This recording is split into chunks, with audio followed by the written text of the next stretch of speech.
You carry weight that does not belong to you. Tonight, you will set it down. 13 people walked through suffering and found the exact moment it released them. Their stories have survived 25 centuries because they work. Some you may recognize, and that recognition matters.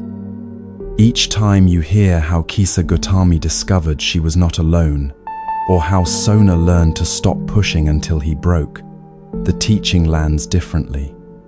Your life has changed. The weight you carry now is not the weight you carried yesterday. These are not lessons to memorize. They are doorways you walk through. Right now, wherever you are, lying in darkness in Chicago, sitting in afternoon light in Singapore, stealing quiet minutes in your car in Manchester, notice that you stopped. That stopping is already the beginning. The Buddha taught that suffering ends not when you gain something new, but when you release what you have been holding. Each story shows one person discovering what they could let go. Isolation, relentless striving, the need for certainty, clinging to what has passed, the belief you must save everyone, fear of change itself. By the end, you will know which burden to set down first. Your breath will slow before the first story ends. Your shoulders will drop before the second story finishes. This is not hope. This is what happens when you meet suffering that has already found its release. The first encounter begins now. A mother carries her dead child through the streets, desperate for medicine. What she finds transforms how she sees her grief.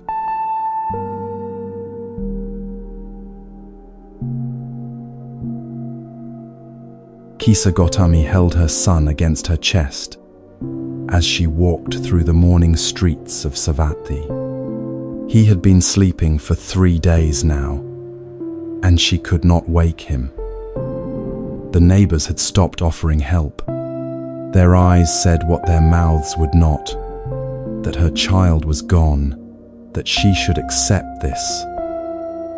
But somewhere in this city, someone had medicine that would wake him. She knocked on doors before the sun had fully risen. An old woman answered, her face softening when she saw the bundle in Kisa's arms. "Please, do you have medicine for my son?" The woman reached out as if to touch the child, then pulled her hand back. "Dear one," she began, but Kisa was already turning away. She could not bear the pity. She needed medicine, not sympathy. By midday, she had visited every healer in the market district.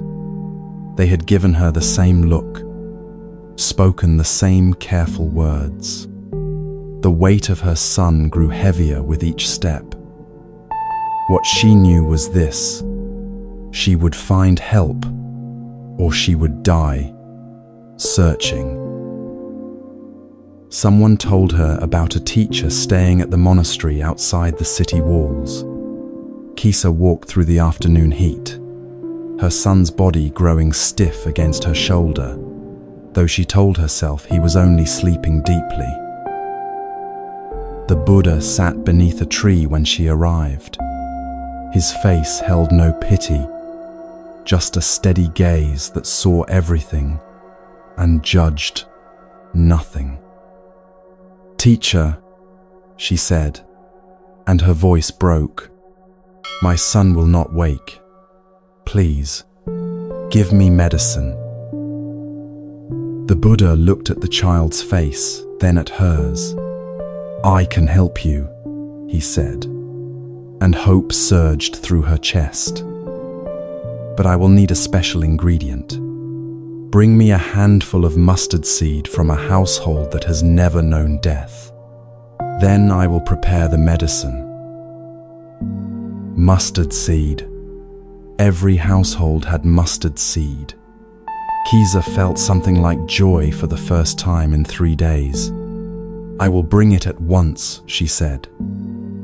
The Buddha called after her, remember, it must come from a house that death has never touched. She waved her hand in acknowledgement. How hard could that be? The first house had a green door with flowers planted along the walkway. A young woman answered, a baby on her hip. Mustard seed? Of course. She returned with a clay jar. Kisa scooped a handful, then remembered the instruction. Has anyone in your household died? The woman's face changed. My father, last winter.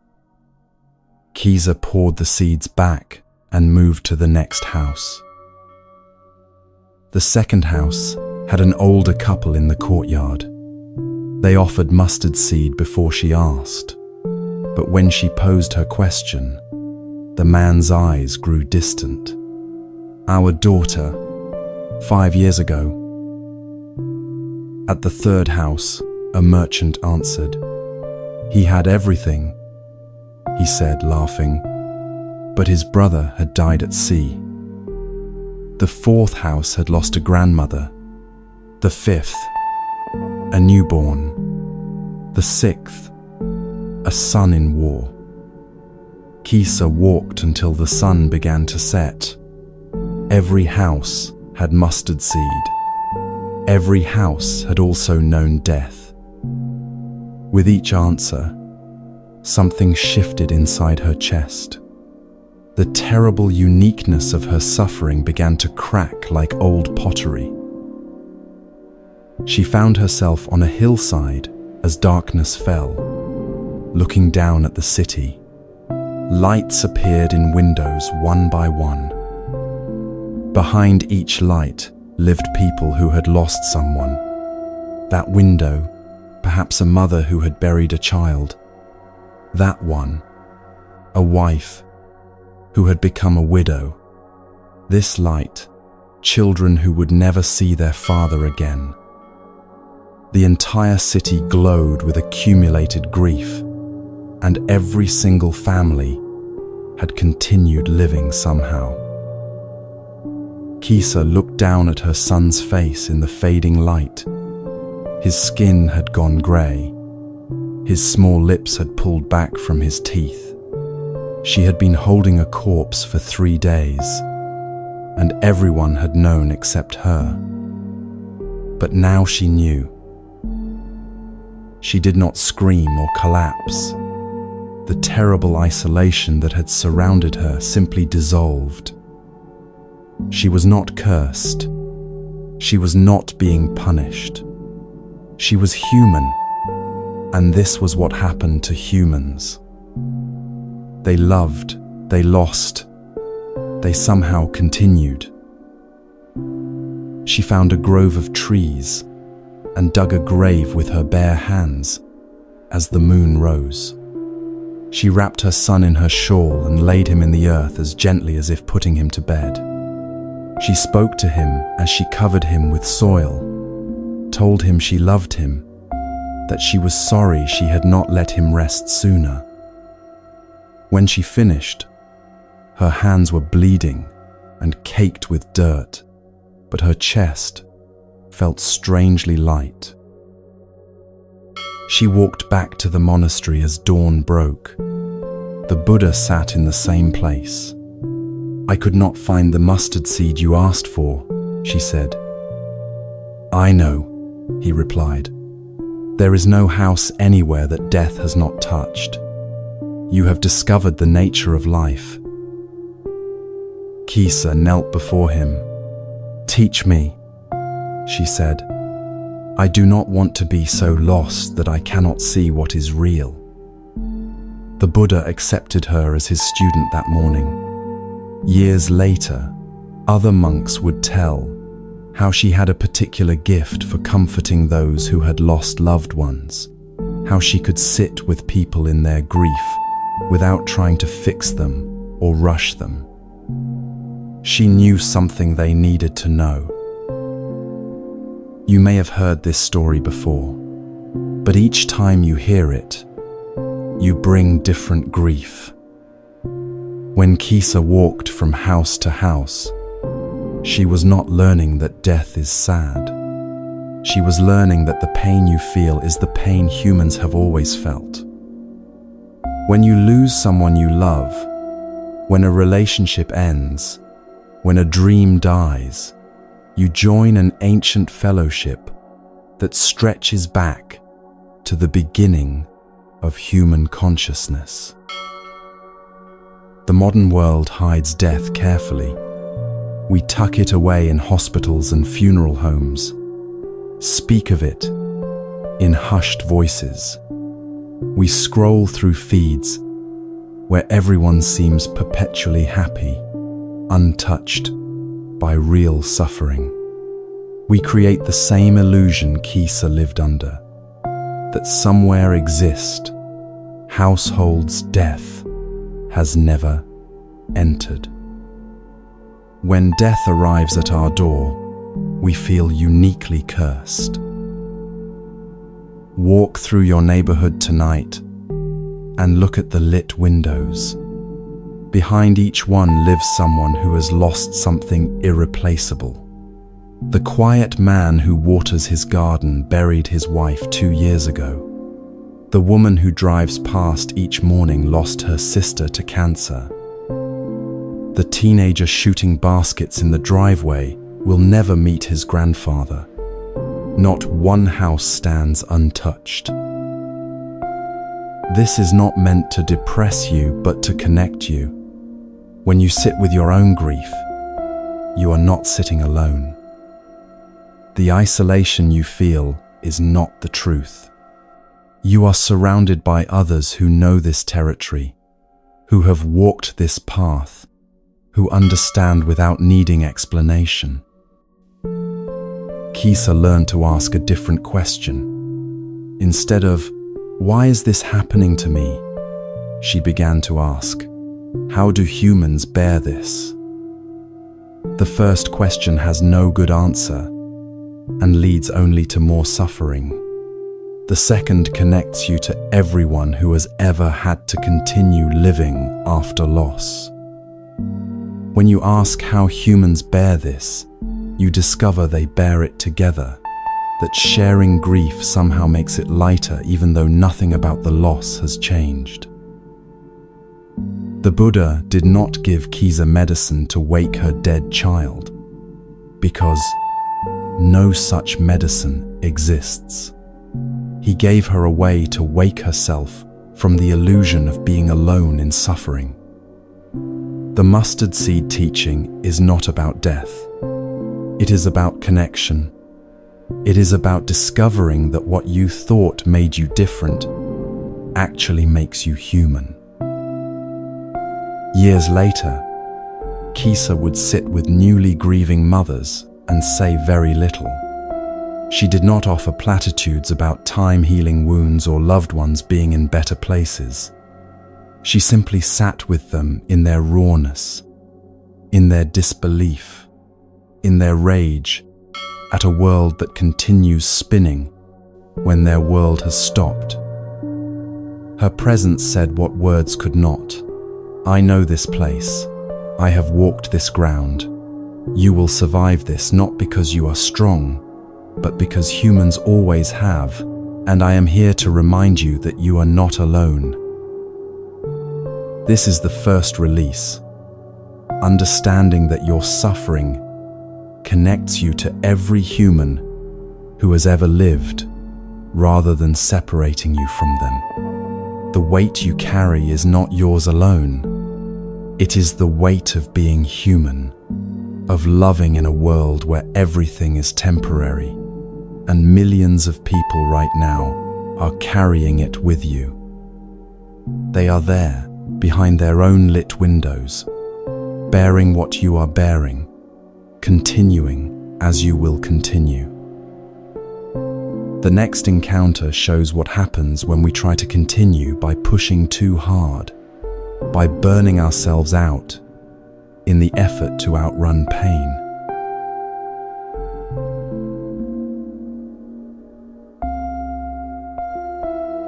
Sona's feet left small bloodstains on the walking path.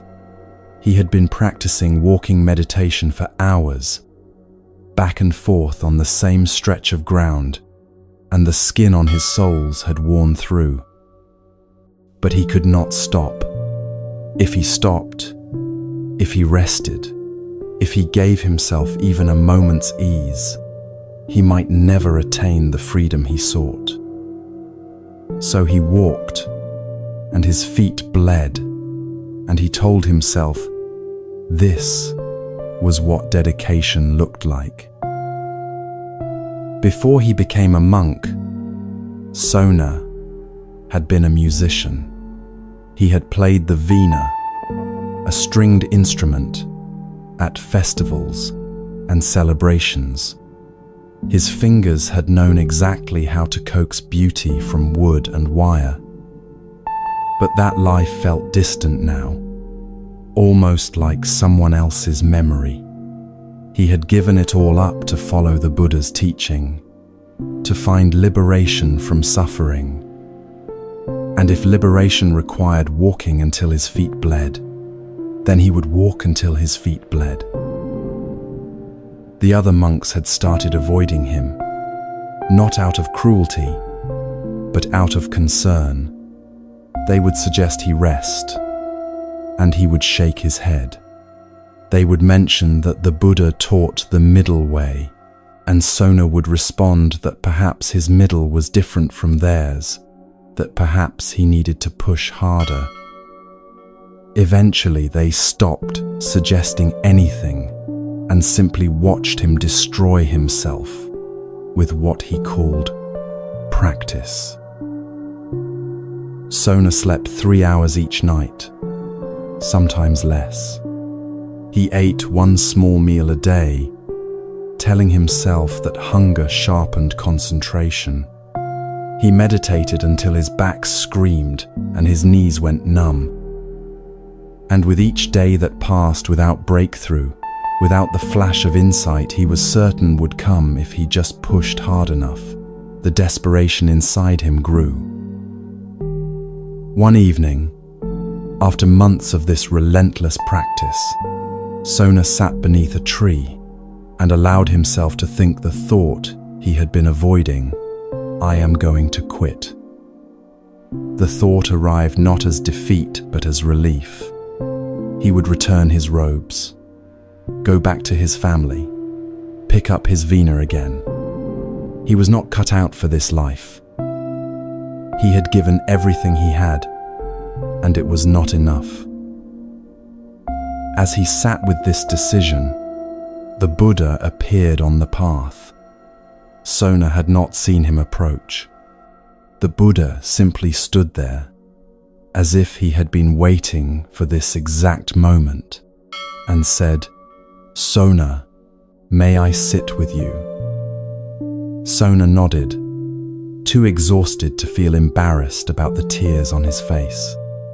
The Buddha sat down beside him, not speaking for a long moment, just present in the way that made everything around him seem to settle and quiet. Then the Buddha asked, "Before you became a monk, what did you do?" Sona wiped his eyes. "I was a musician, Lord. I played the veena." The Buddha nodded as if this explained something. "Tell me, Sona, when you played the veena, if the strings were too loose, what happened?" Sona closed his eyes, remembering. "No sound, Lord, just dull thuds. The strings would not vibrate properly. And when the strings were too tight, they would snap, Lord.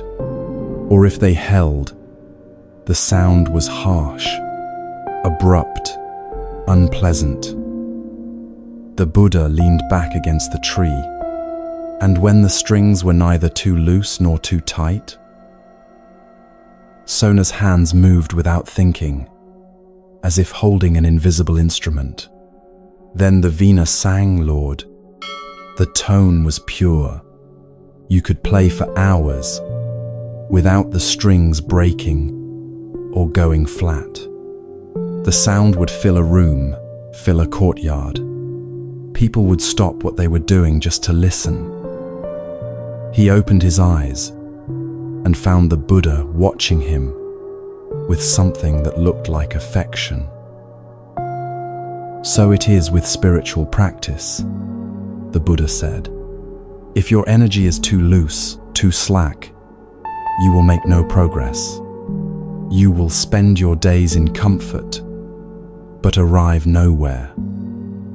But if your energy is too tight, too forced, you will break.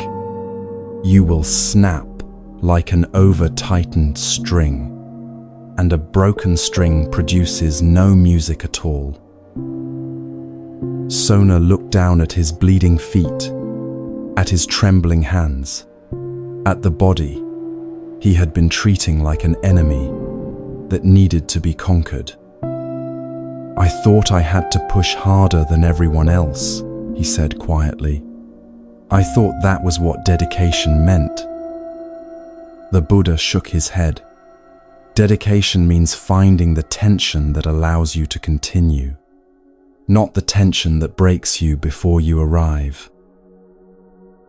Something shifted in Sona's chest, like a knot loosening. He had spent months trying to force himself into enlightenment, believing that suffering equaled progress, that if he was not in pain, he was not trying hard enough. But he had forgotten what his hands already knew, that instruments need tuning, that the right tension produces beauty, while the wrong tension produces only noise or silence or breaking. How do I know when the tension is right? Sona asked. The Buddha smiled. Your body knows. Your breath knows. When you can sustain your practice day after day without collapsing, without fleeing, without breaking, then you have found your tuning. Not my tuning, not another monk's tuning, but yours. Sona began practicing differently after that conversation. He still rose early, still meditated, still walked. But he also rested when his body needed rest. He ate enough to maintain his strength. He slept enough to let his mind settle. The other monks noticed the change but said nothing, just nodded when they passed him on the path, his feet healing, his face less drawn.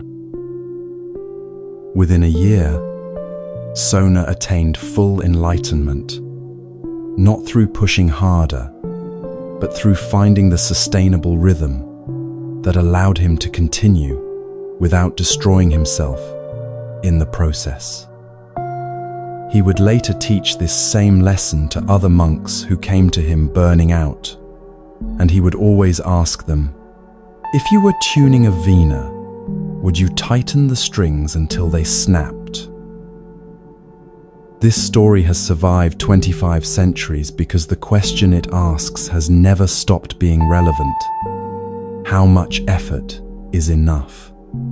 We live in a culture that worships exhaustion, that treats burnout as a badge of honor, that suspects anyone who is not perpetually busy of being lazy or uncommitted.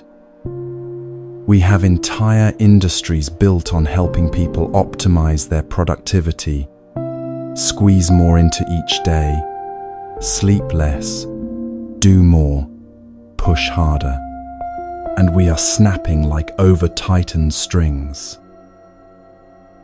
You know this if you have ever worked yourself sick, if you have ever believed that rest was weakness, if you have ever measured your worth by how much you could endure. You know the particular exhaustion that comes not from hard work but from unsustainable work, from trying to maintain a pace that no human body was designed to hold. You know what it feels like when the string is about to snap. The Buddha did not tell Sona to stop practicing. He did not suggest that effort was the problem. He suggested that the wrong kind of effort, the kind that destroys rather than develops, was the problem. There is a difference between dedication and destruction, between commitment and collapse, between pushing through resistance and pushing past your actual limits. Sona had forgotten this difference because he had confused suffering with progress. If his feet bled, he must be getting somewhere. If he could barely stand, he must be close to breakthrough. But suffering is not the same as growth, and pain is not proof of dedication. Sometimes pain is just your body telling you that you are damaging yourself, that the string is too tight, that you need to adjust before you break. Think about the last time you pushed yourself too hard. Maybe it was at work, taking on more than any person could reasonably handle, because saying no felt like failure. Maybe it was in a relationship, trying to be everything for someone else while neglecting yourself completely. Maybe it was in your own expectations, holding yourself to standards that would break anyone. What did that feel like in your body? What happened to your sleep, your appetite, your ability to feel anything besides exhaustion? Now ask yourself the question the Buddha asked Sona: could you sustain that pace indefinitely? Could you maintain that level of intensity for months, for years, without something fundamental breaking? If the answer is no, then the string is too tight. And a string that is too tight produces harsh music at best, and at worst, it snaps. The middle way is not mediocrity. It is not settling or giving up or lowering your standards. It is finding the exact tension that allows you to continue, to sustain, to arrive at your destination without destroying yourself before you get there. A veena strung with perfect tension can play for hours, can produce beauty consistently, can last for years. A veena with strings too tight breaks during the first song. Your life is not a sprint where the person who suffers most wins. Your life is a long practice, and the only way to complete a long practice is to find a rhythm you can sustain. This means rest is not optional. This means listening to your body is not weakness. This means that when you feel the string getting too tight, when you notice yourself edging toward collapse, you stop and adjust before you break. Sona's bleeding feet were not a sign of dedication. They were a sign that he had lost his tuning, that he was trying to force an outcome rather than allow a process.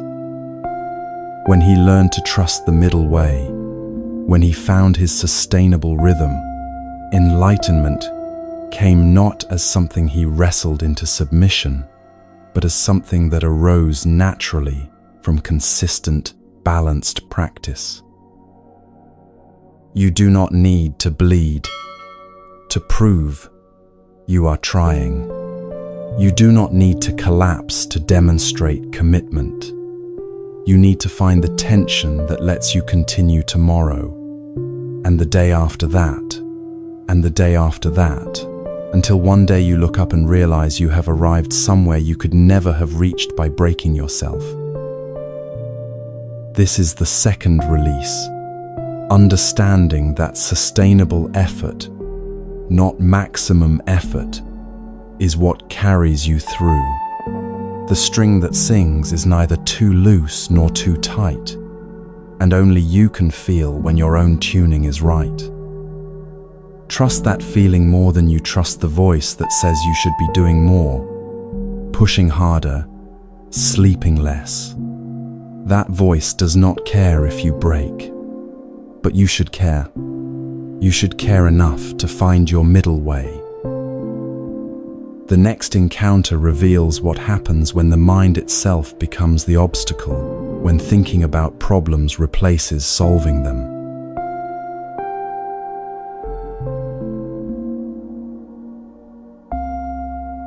Malunkyaputta had questions, and the questions were eating him alive. Every night as he lay down to sleep, they circled his mind like vultures.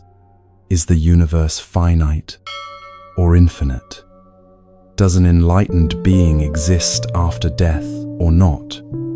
Is the body different from consciousness or the same? These were not idle curiosities. They felt urgent, essential, like the foundation upon which everything else rested. How could he practice if he did not understand the nature of existence itself? He had been a monk for 3 years now, and the Buddha had never answered these questions. Malunkyaputta had asked them directly, had posed them to senior monks, had waited for a teaching that would finally address what seemed to him the most important issues of all. But the Buddha spoke instead about suffering, about craving, about the path to liberation. He talked about what to do, not what to believe about cosmic mysteries. And this felt to Malunkyaputta like an evasion, like the Buddha was withholding the real teaching. So one afternoon, after weeks of sleepless nights and mounting frustration, Malunkyaputta went to the Buddha with an ultimatum. He found him sitting beneath a tree, and without the usual courtesies, he said, "Lord, I need answers to certain questions, or I cannot continue as your student." The Buddha looked at him with the same calm gaze he gave everyone. "What questions, Malunkyaputta?" Malunkyaputta listed them, his voice growing more insistent with each one. Is the universe eternal or not eternal? Is it finite or infinite? Is the life force the same as the body or different? Does the enlightened one exist after death? Not exist, both, or neither? He took a breath. "If you will answer these questions, I will continue as your disciple. If you will not answer them, then I must leave the Sangha." The Buddha let the words settle in the air between them. Then he asked, "Malunkyaputta, when you came to me and asked to be ordained, did I promise to answer these questions?" Malunkyaputta shifted his weight. "No, Lord." "Did you say to me, I will live the spiritual life under the Buddha only if he explains to me whether the universe is eternal or not eternal?" "No, Lord." "Then why," the Buddha said gently, "do you now demand what was never promised?" Malunkyaputta had no answer to this, but the question still burned in him. "Lord, these matters seem fundamental. How can I practice without understanding them?" The Buddha leaned back against the tree. "Let me tell you a story, Malunkyaputta. Suppose a man is struck by a poisoned arrow. His friends and relatives bring a surgeon to remove it. But the man says, "Wait. I will not let this arrow be removed until I know who shot me. What is his name? What clan does he belong to? Is he tall or short? Dark or fair?" The Buddha's voice took on a rhythm, painting the scene. The man continues, "What kind of bow did he use? What kind of bowstring? What kind of arrow shaft? What kind of feathers fletched the arrow? What kind of arrowhead? I will not allow treatment until I know all of this." Malunkyaputta could see where this was going, but the Buddha continued. "What would happen to that man, Malunkyaputta?" "He would die, Lord," Malunkyaputta said quietly. "He would die before all those questions could be answered." "Exactly," the Buddha said. "So too, if someone says, 'I will not live the spiritual life under the Buddha until he explains whether the universe is eternal or not eternal,' that person would die before these things could be explained." The Buddha shifted forward, and his voice grew more direct. "Whether the universe is eternal or not eternal, Malunkyaputta, there is still birth, aging, death, sorrow, pain, and despair. I teach the end of these things in this very life. Whether the universe is finite or infinite, you still suffer. Whether consciousness is the same as the body or different, you still experience craving, aversion, and delusion. Will knowing the answers to your questions remove the arrow of suffering from your heart?" Malunkyaputta sat with this. The honest answer was no. Even if the Buddha told him the universe was eternal, even if he explained in perfect detail the nature of existence after death, Malunkyaputta would still wake up tomorrow with the same anxieties, the same restless mind, the same subtle dissatisfaction that had driven him to become a monk in the first place. "What I teach is this," the Buddha said. "This is suffering. This is the origin of suffering. This is the cessation of suffering. This is the path leading to the cessation of suffering. Why do I teach this and not other things? Because this is useful. This leads to the end of suffering, to peace, to direct knowledge, to liberation. Your metaphysical questions do not lead there. They lead only to more questions, more speculation, more mental proliferation." Malunkyaputta felt something crack open in his chest, and with it came embarrassment, but also relief. He had been so certain that he needed answers before he could progress, that understanding the architecture of the universe was prerequisite to freedom. But he had been confusing the map with the territory, the description with the experience. He had been so busy demanding to know about the arrow that he had forgotten it was killing him. "Forgive me, Lord," Malunkyaputta said. "I have been asking the wrong questions." The Buddha smiled. "There are no wrong questions, Malunkyaputta. Only questions that help, and questions that do not help. You are free to spend your life contemplating whether the universe has an edge or goes on forever. But while you contemplate, the arrow remains and the poison spreads." Malunkyaputta returned to his practice after that conversation, and the questions that had consumed him slowly lost their urgency. They did not disappear. Occasionally they would arise, especially late at night when his mind wandered. But he learned to recognize them for what they were, not essential inquiries, but habitual patterns of thinking, ways his mind distracted itself from the harder work of actually transforming. You know this pattern if you have ever lost hours to spiraling questions that have no satisfying answers.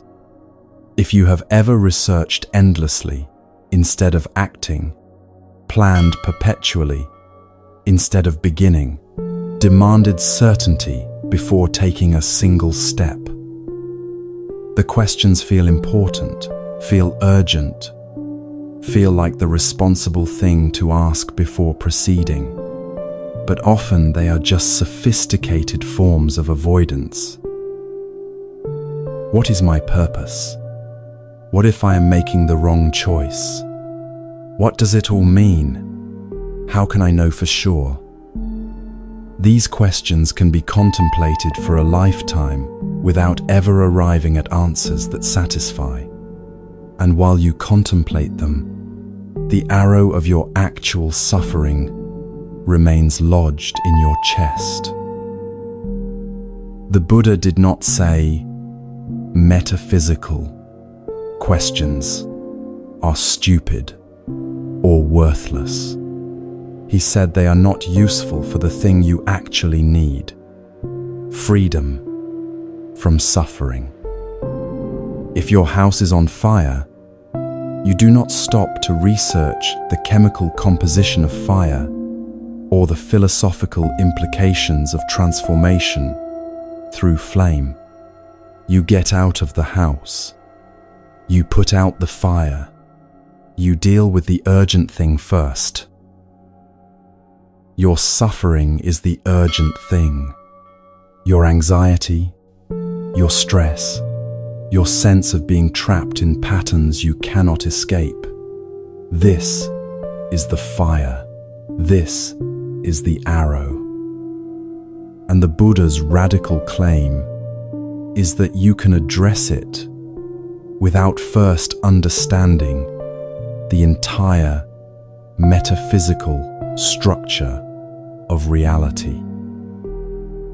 This is deeply countercultural in an age that worships information, that believes every question has an answer waiting to be Googled, that treats uncertainty as a problem to be solved through more research. We have access to more information than any generation in human history, and we are more paralyzed than ever. We are Malunkyaputta with smartphones, demanding to know everything about the arrow before we will allow anyone to pull it out. Notice what happens when you redirect the question. Instead of, "What is the meaning of life?" ask, "What reduces my suffering right now?" Instead of, "How can I know I am making the right choice?" ask, "What choice allows me to act with integrity today?" Instead of, "What is my purpose?" ask, "What needs doing that I can do?" The first questions have no definitive answers and lead to paralysis. The second questions can be answered through action. The Buddha taught that some things are worth knowing and some things are not worth the time they consume. Worth knowing: how suffering arises in your own mind, what feeds it, what diminishes it, what actions lead to more peace.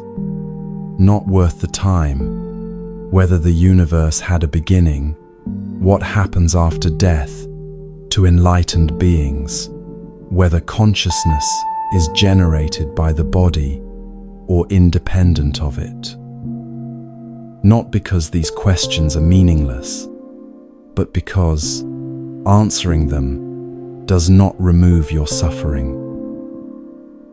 Malunkyaputta eventually became fully liberated, and when he did, The old questions still had no cosmic answers, but they also no longer mattered.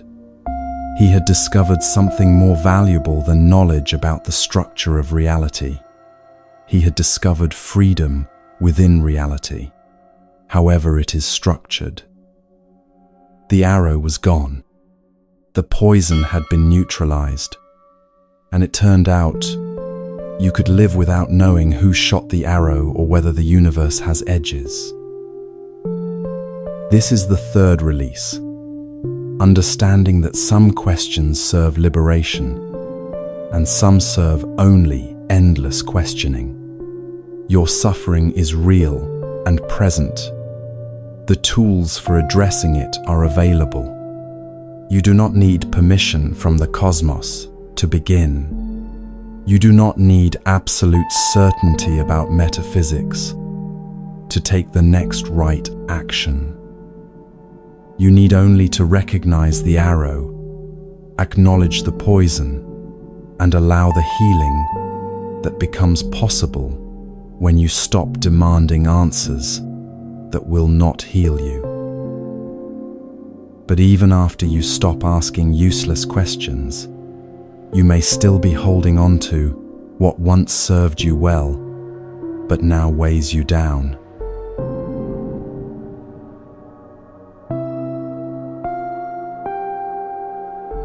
The Buddha once told his monks about a traveler who needed to cross a great expanse of floodwater. There was no bridge, no boat, no ferry waiting. On this side, danger and uncertainty. On the far shore, safety and continuation of the journey. The water between them was wide and treacherous, filled with debris from recent storms. The traveler assessed the situation and made a decision. He would build a raft. He gathered branches and logs, vines and grasses, whatever he could find along the shore. He worked for hours, binding the materials together, testing the structure, making sure it would hold his weight. His hands blistered from the work. His back ached from bending and lifting. But finally, he had something that would float, that would carry him across. The crossing was difficult. The current pulled at the raft, trying to drag it downstream. Waves washed over the surface, soaking him to the skin. Floating debris crashed into the sides, nearly breaking the bindings he had worked so hard to secure.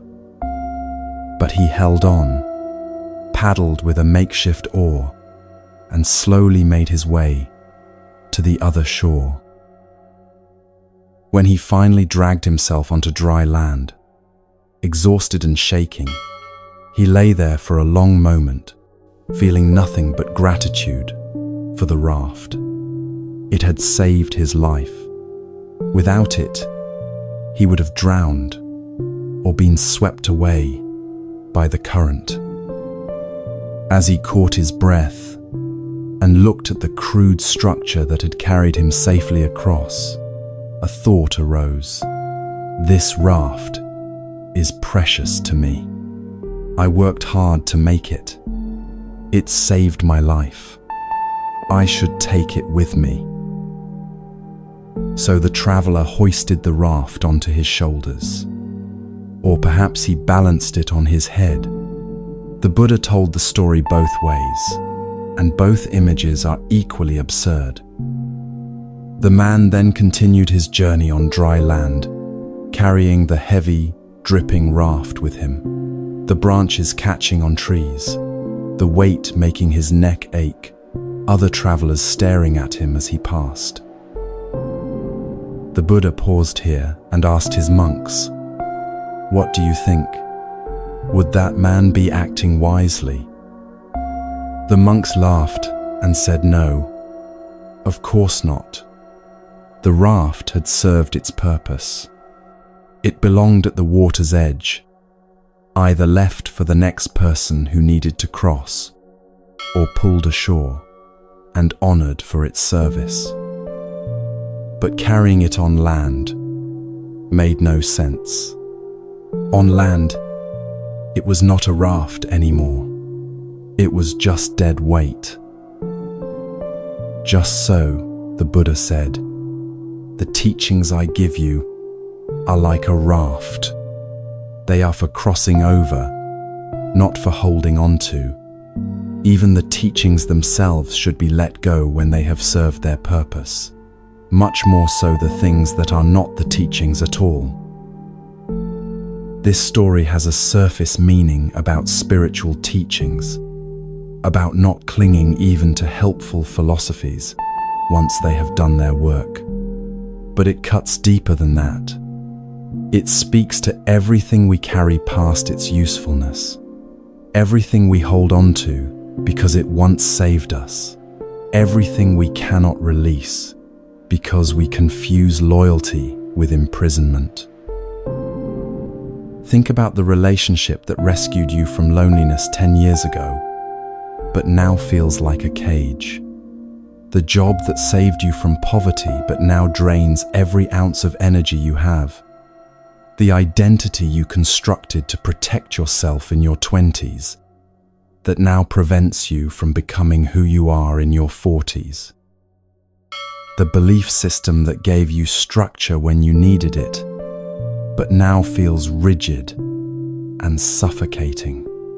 The coping mechanism that got you through trauma, but now keeps you from intimacy. All of these were rafts once.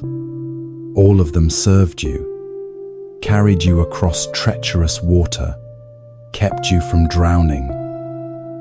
And all of them might now be things you are carrying on your head through dry land, wondering why your neck hurts, why other people look at you strangely, why you cannot move as freely as you once did.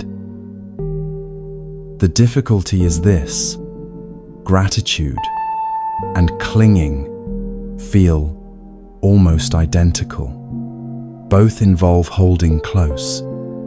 Both involve not wanting to lose something valuable. But gratitude can say, "Thank you for getting me across," and set something down. Clinging says, "I cannot survive without this," and holds on past all reason. The traveler in the story was not wrong to value the raft. The raft was genuinely valuable, genuinely life-saving. The error was in failing to recognize when the context changed, when what was useful in water became useless on land.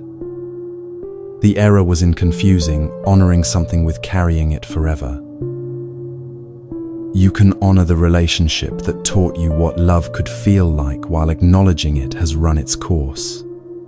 You can be grateful for the job that paid your bills and gave you skills while recognizing it is time to move on. You can appreciate the version of yourself that survived difficult years while letting that version evolve into someone new.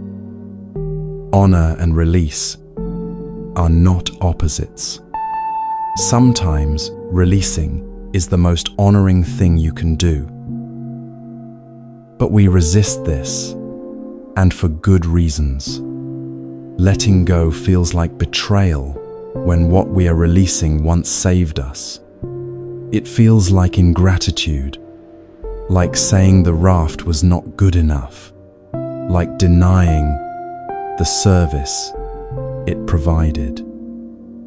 We tell ourselves, if this relationship once made me happy, who am I to leave it now? If this career once gave me purpose, how can I walk away? If this belief once gave me certainty, what does it say about me that I no longer believe it? What it says is that you crossed the water. You are on the other shore now.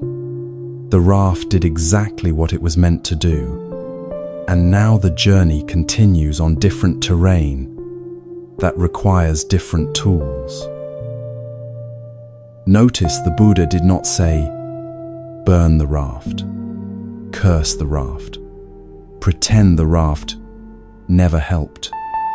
He said, leave it at the shore, pull it up so it does not float away, acknowledge its service. Maybe someone else will need it, and then continue your journey unencumbered. This is different from the modern tendency to dispose of things the moment they stop serving us, to discard relationships when they become difficult, to quit jobs at the first sign of boredom.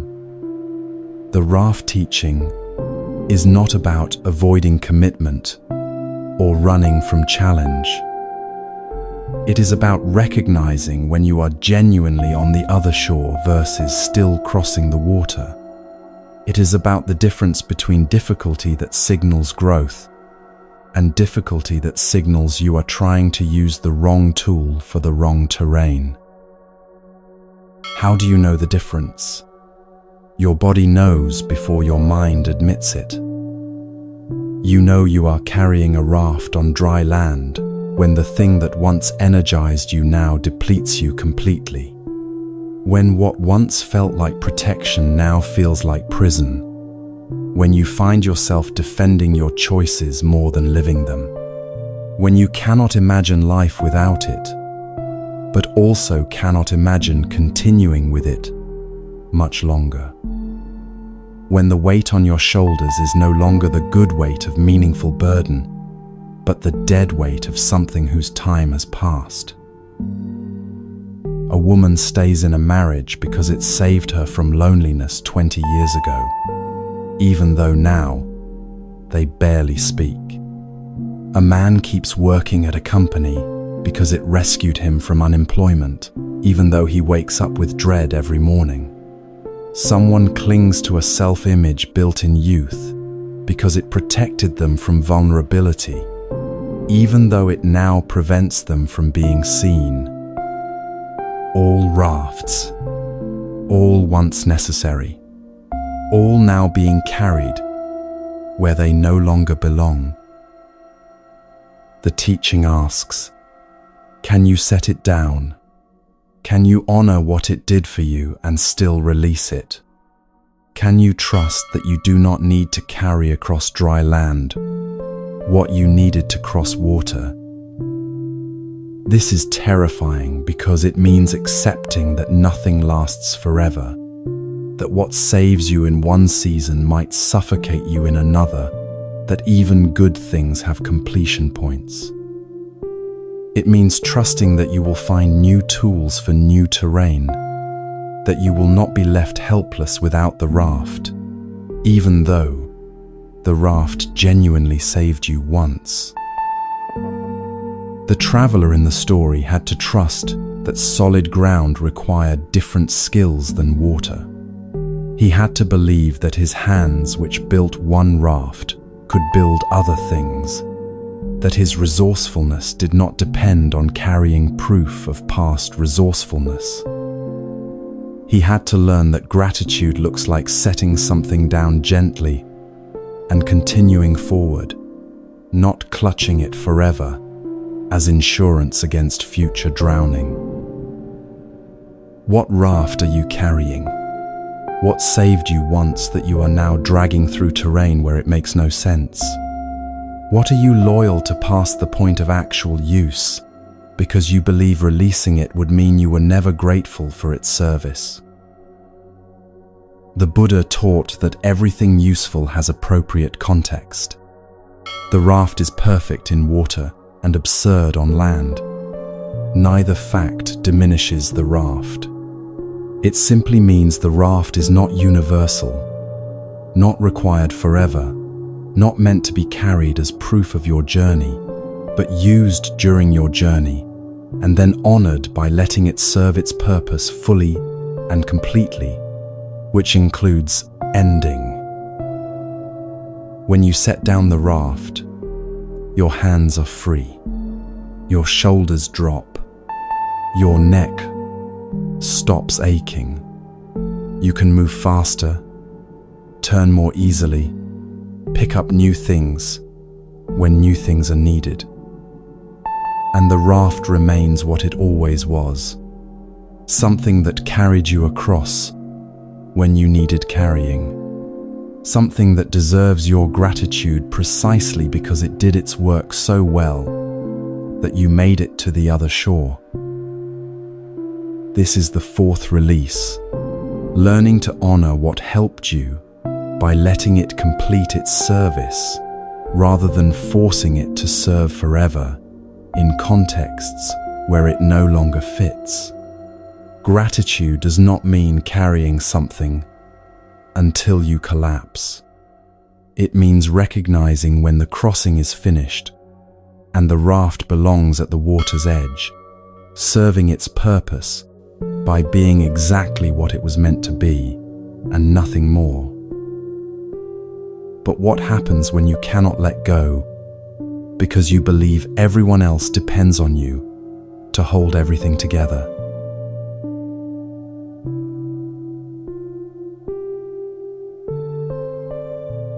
A teacher of acrobatics and his young apprentice, Medakathalika, were preparing for a performance in the village square. Their act was simple but dangerous. The teacher would balance a tall bamboo pole on his shoulders, and the apprentice would climb to the top and perform movements while perched there. One slip from either of them, and both would fall. One wobble, one moment of lost concentration, and they would both be injured, possibly killed.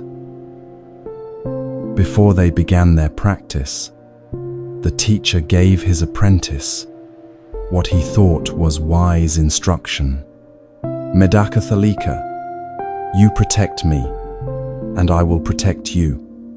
This way, guarding one another, we will display our skill, make a good profit, and come down safely from the bamboo pole.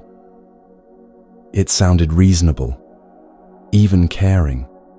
It sounded like partnership, like the kind of mutual support that keeps people safe. But Medakathalika, young as she was, saw something her teacher had missed. She looked up at him and said, "That is not the way to do it, teacher. You should protect yourself, and I will protect myself. Thus, each guarding ourselves, we will display our skill, make a good profit, and come down safely from the bamboo pole." The Buddha later told this story to his monks and added, "It is just as the apprentice said. When you protect yourself, you protect others. When you protect others, you protect yourself." He was teaching something that runs counter to almost everything we are told about goodness, about sacrifice, about what it means to care for other people. We are taught from childhood that good people put others first, that mothers should sacrifice everything for children, that employees should stay late to help the team, that friends should drop everything when someone needs them. We learn that setting boundaries is selfish, that saying no is cruel, that if you are not exhausted from caring for others, then you must not care enough. But Medakathalika understood something crucial. She could not protect her teacher. She was 20 feet in the air, balancing on a pole balanced on his shoulders. If she tried to watch him, instead of watching herself, if she worried about his footing instead of her own balance, they would both fall. Her only way to keep him safe was to stay stable herself. This is not a metaphor. This is mechanics, physics, the basic architecture of interdependence. When you are connected to someone, when your stability affects their stability, your self-care becomes the foundation of their safety. When you collapse, everyone connected to you feels the impact. A parent who runs themselves into exhaustion, trying to give their children everything, cannot actually give their children what children most need. A parent who is present, regulated, capable of joy. A therapist who does not tend their own mental health cannot hold space for clients suffering without eventually drowning in it.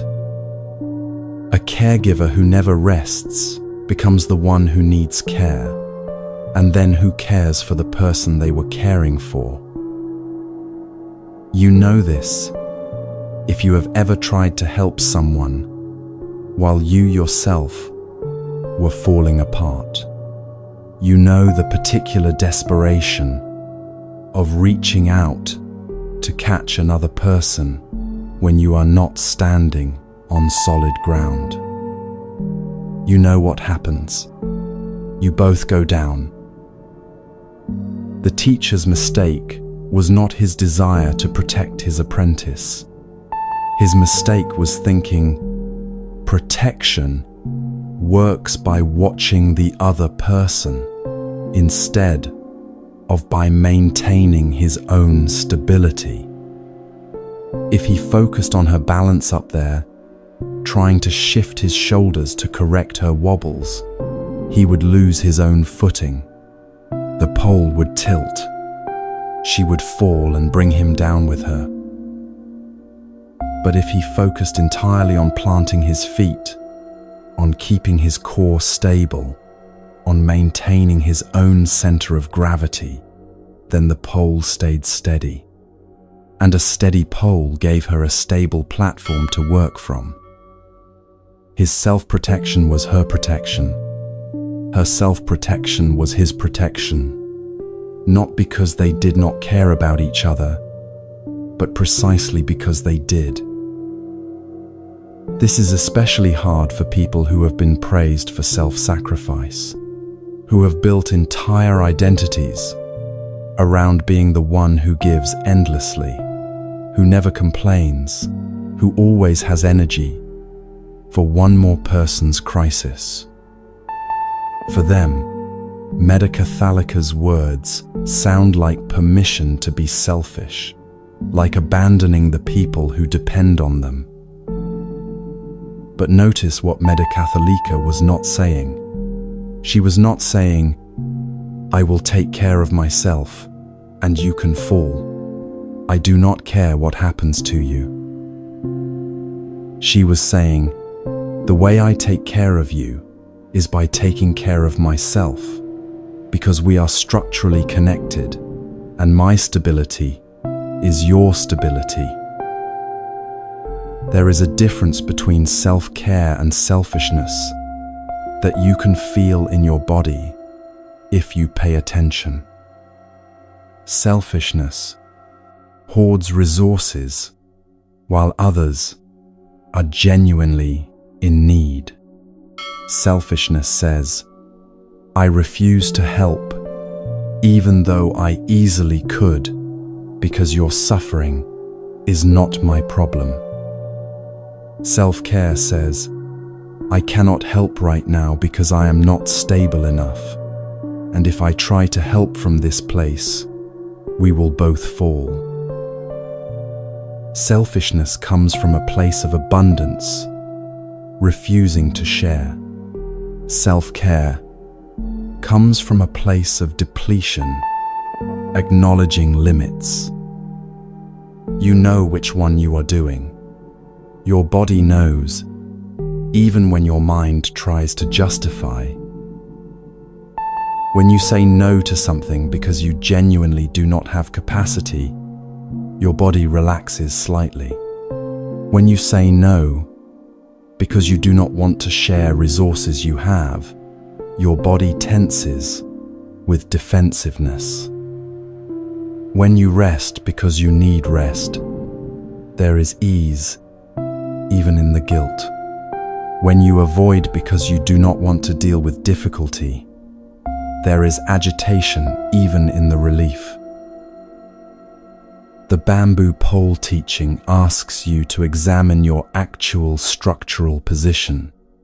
Are you the one holding the pole, the one balancing on top, or somewhere in between? And what does your position require for everyone's safety?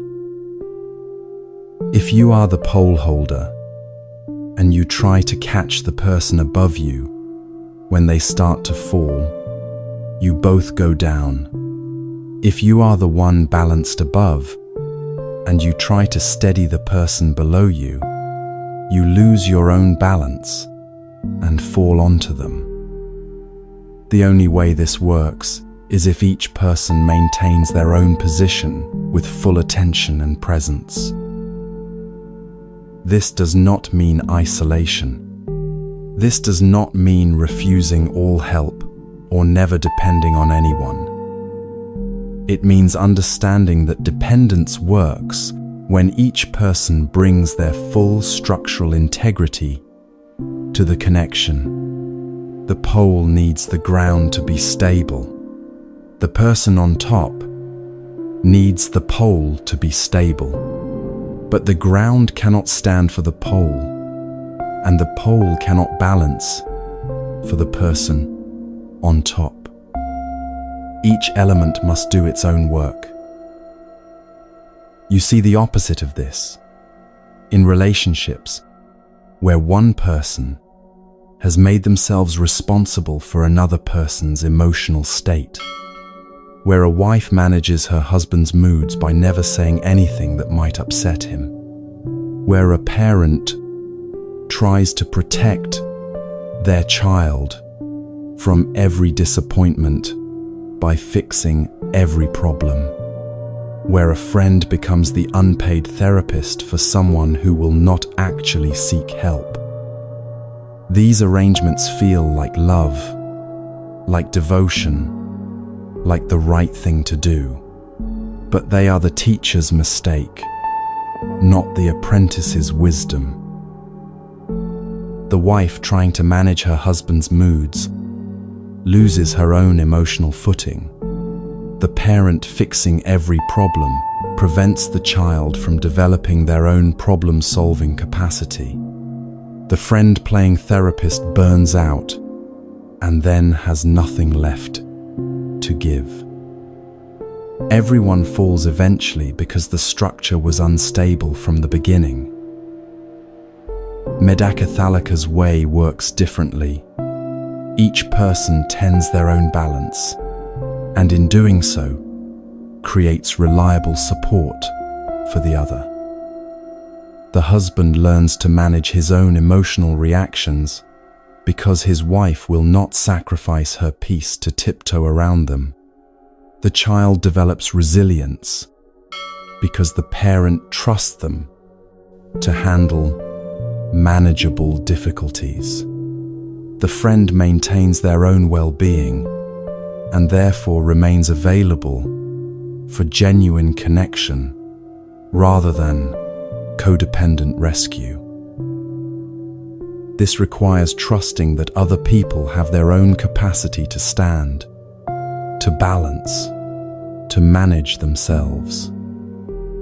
And when they genuinely do not have that capacity, when someone is in real crisis, real danger, real need, then you assess whether you are actually stable enough to help, or whether your attempt to help will just add your body to the pile of fallen people.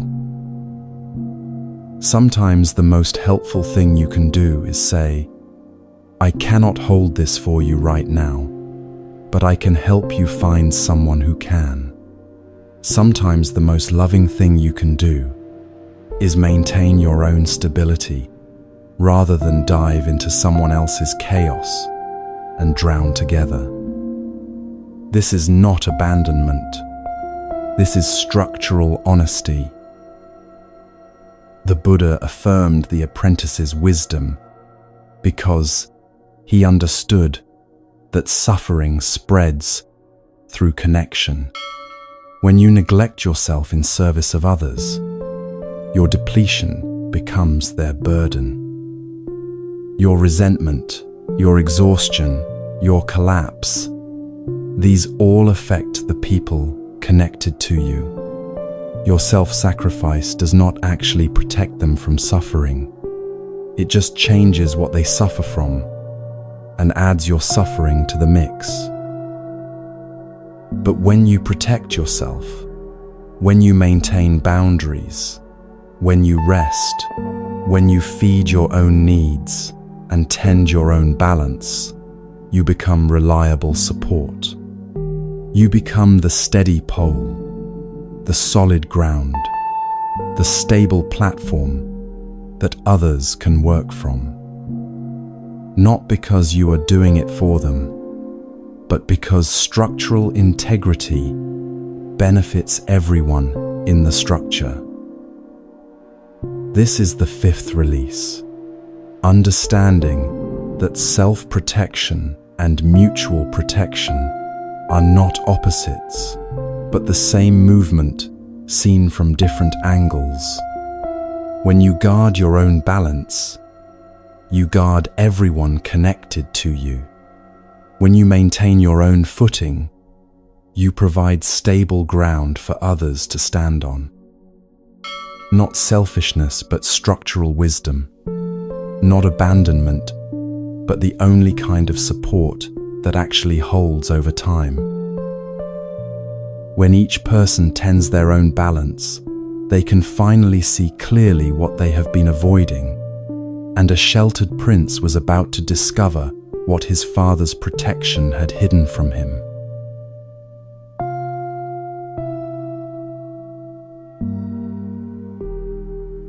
Siddhartha grew up behind walls, designed to keep reality out.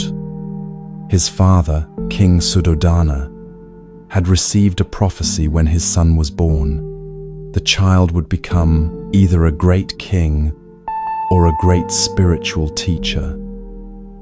The father wanted a king, not a renunciant, so he made a decision.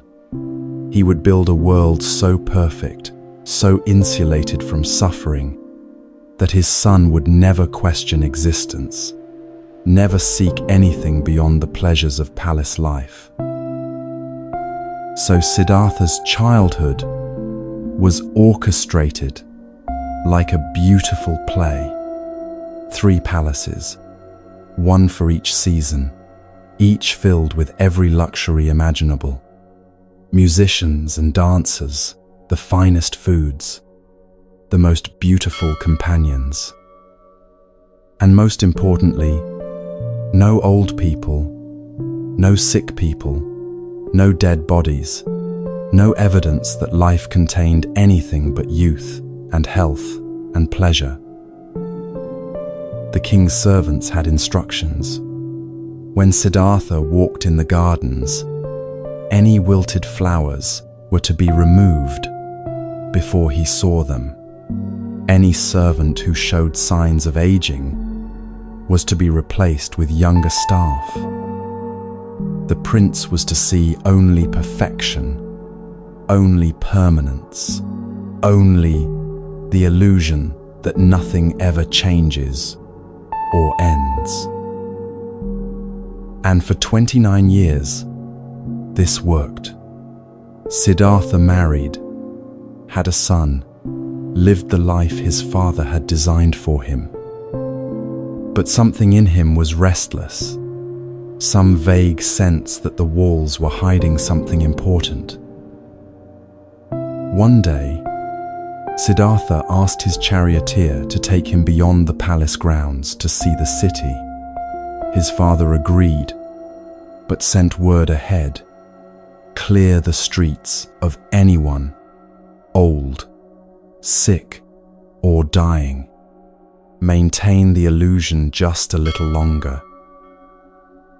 But you cannot control a city the way you can control a palace. And what happened next, the texts say, was arranged by devas, by gods who knew the prince needed to wake up. Whether gods or chance, or simply the impossibility of hiding reality forever, Siddhartha encountered what his father had spent 3 decades keeping from him. The first encounter was with an old person, bent back, white hair, skin loose and wrinkled, walking with difficulty. Siddhartha had never seen anything like this. He asked his charioteer, "What has happened to that person?"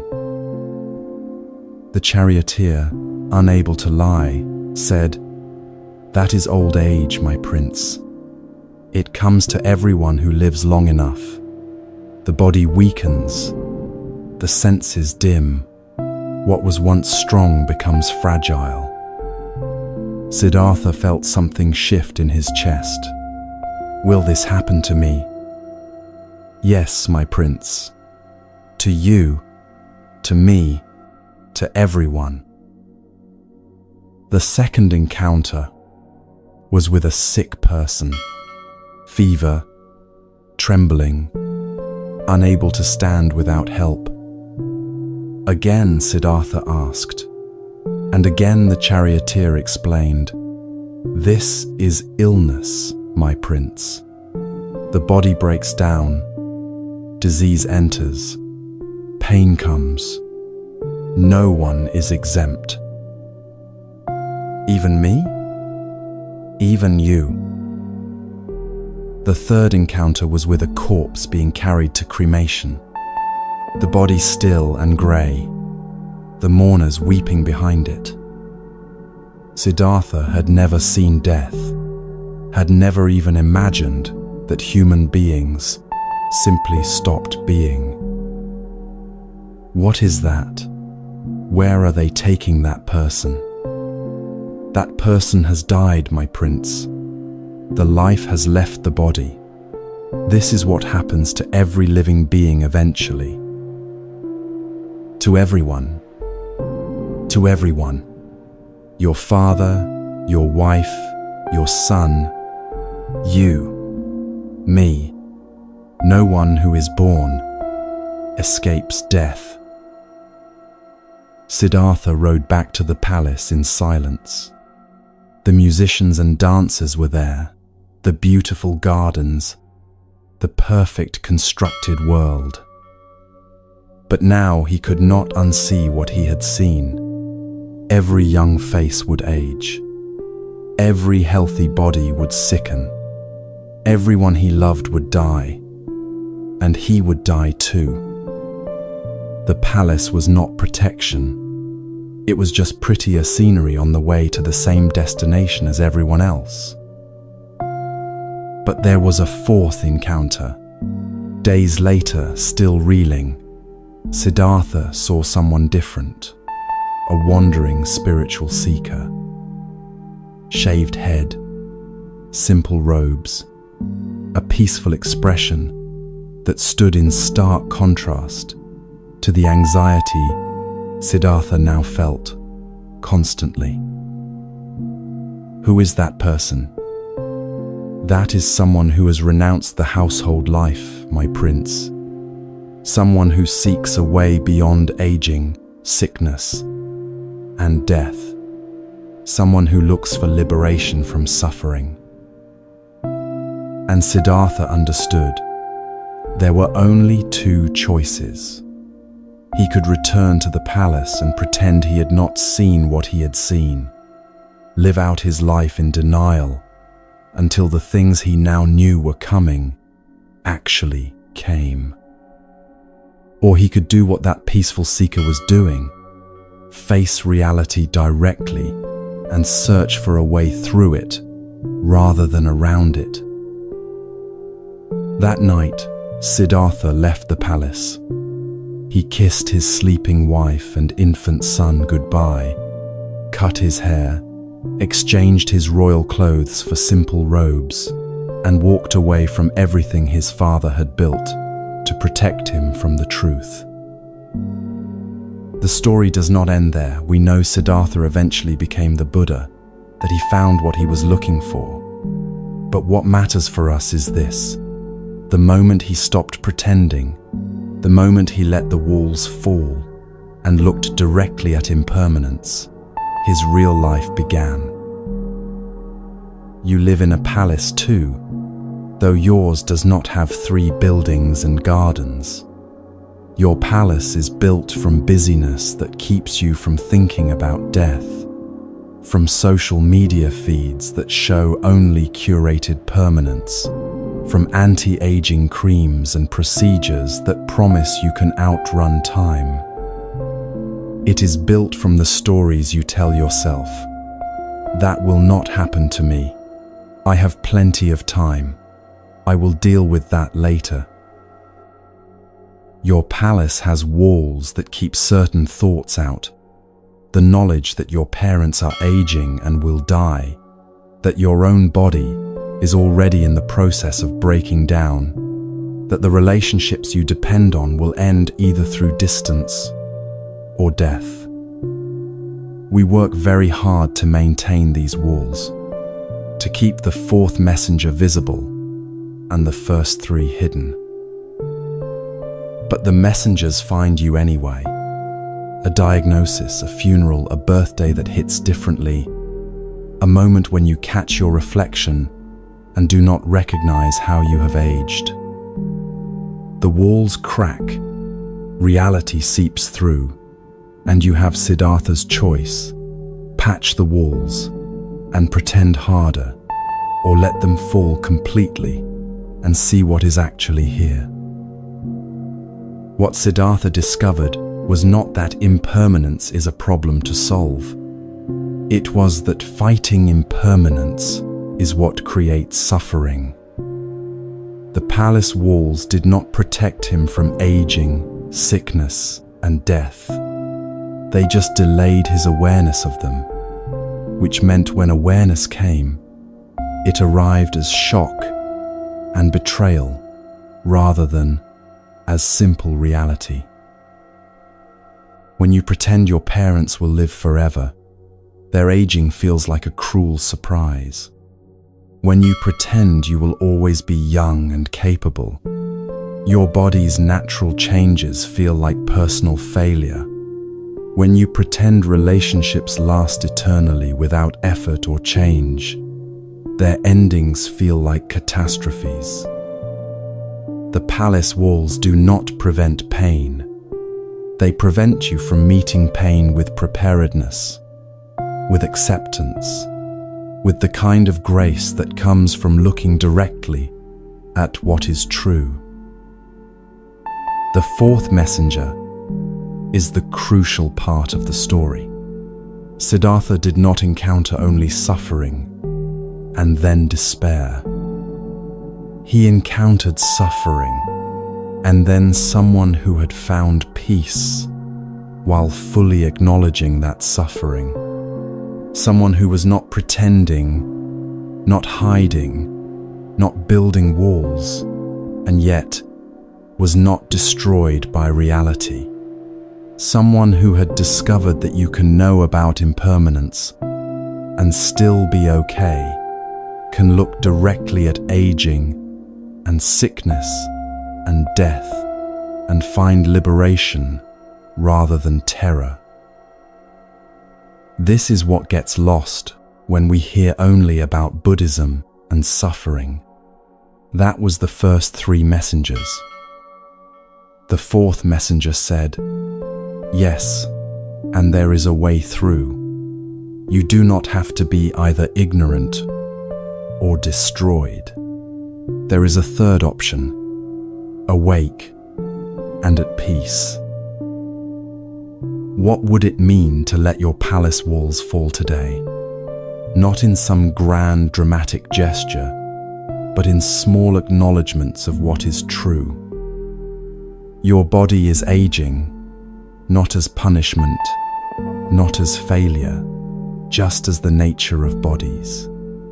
The people you love will die, not because life is cruel, but because everything that begins ends.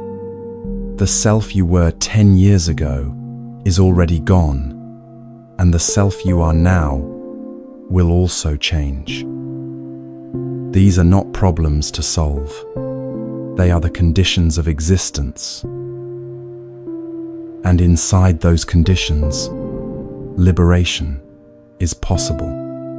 Not liberation from impermanence, but liberation from the exhausting work of denying it, from the suffering that comes from demanding permanence in a temporary world. When you stop fighting what is true, energy becomes available for living inside the truth with presence and love, and sometimes even joy. Siddhartha's father built the most beautiful prison in the world, but it was still a prison. Your denial might be more comfortable than awareness, might feel safer than seeing clearly, but it still keeps you from your actual life. The person you are pretending to be, the one who will not age, who will never lose anyone, who has unlimited time, that person does not exist and never did. The person who does exist is temporary, is already in motion toward change, is going to age and sicken and die and lose people and have their heart broken by impermanence over and over. And that person, the real one, deserves to live their real life rather than perform in a palace play. That person deserves the fourth messenger's discovery, that you can be awake and at peace, that you can see clearly and still love, that liberation is not found behind walls but in the courage to let them fall. This is the sixth release, understanding that impermanence is not the enemy but the condition, and that peace comes not from hiding from what changes, but from meeting it without armor, without denial, with the kind of open-eyed presence that makes every moment precious precisely because it will not last forever. The palace offered Siddhartha safety, but the road offered him truth. And truth, it turned out, was what he had been hungry for all along. He walked away to find what does not change, but first he would have to face what always changes, and so would a king who thought he had time to prepare.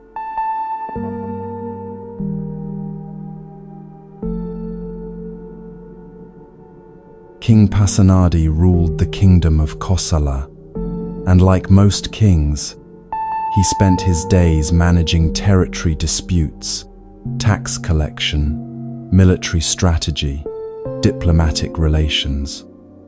He had advisors for everything, protocols for every situation, plans stretching years into the future. He was good at his work, conscientious, always thinking 3 moves ahead. One afternoon he visited the Buddha and asked a question that had been troubling him.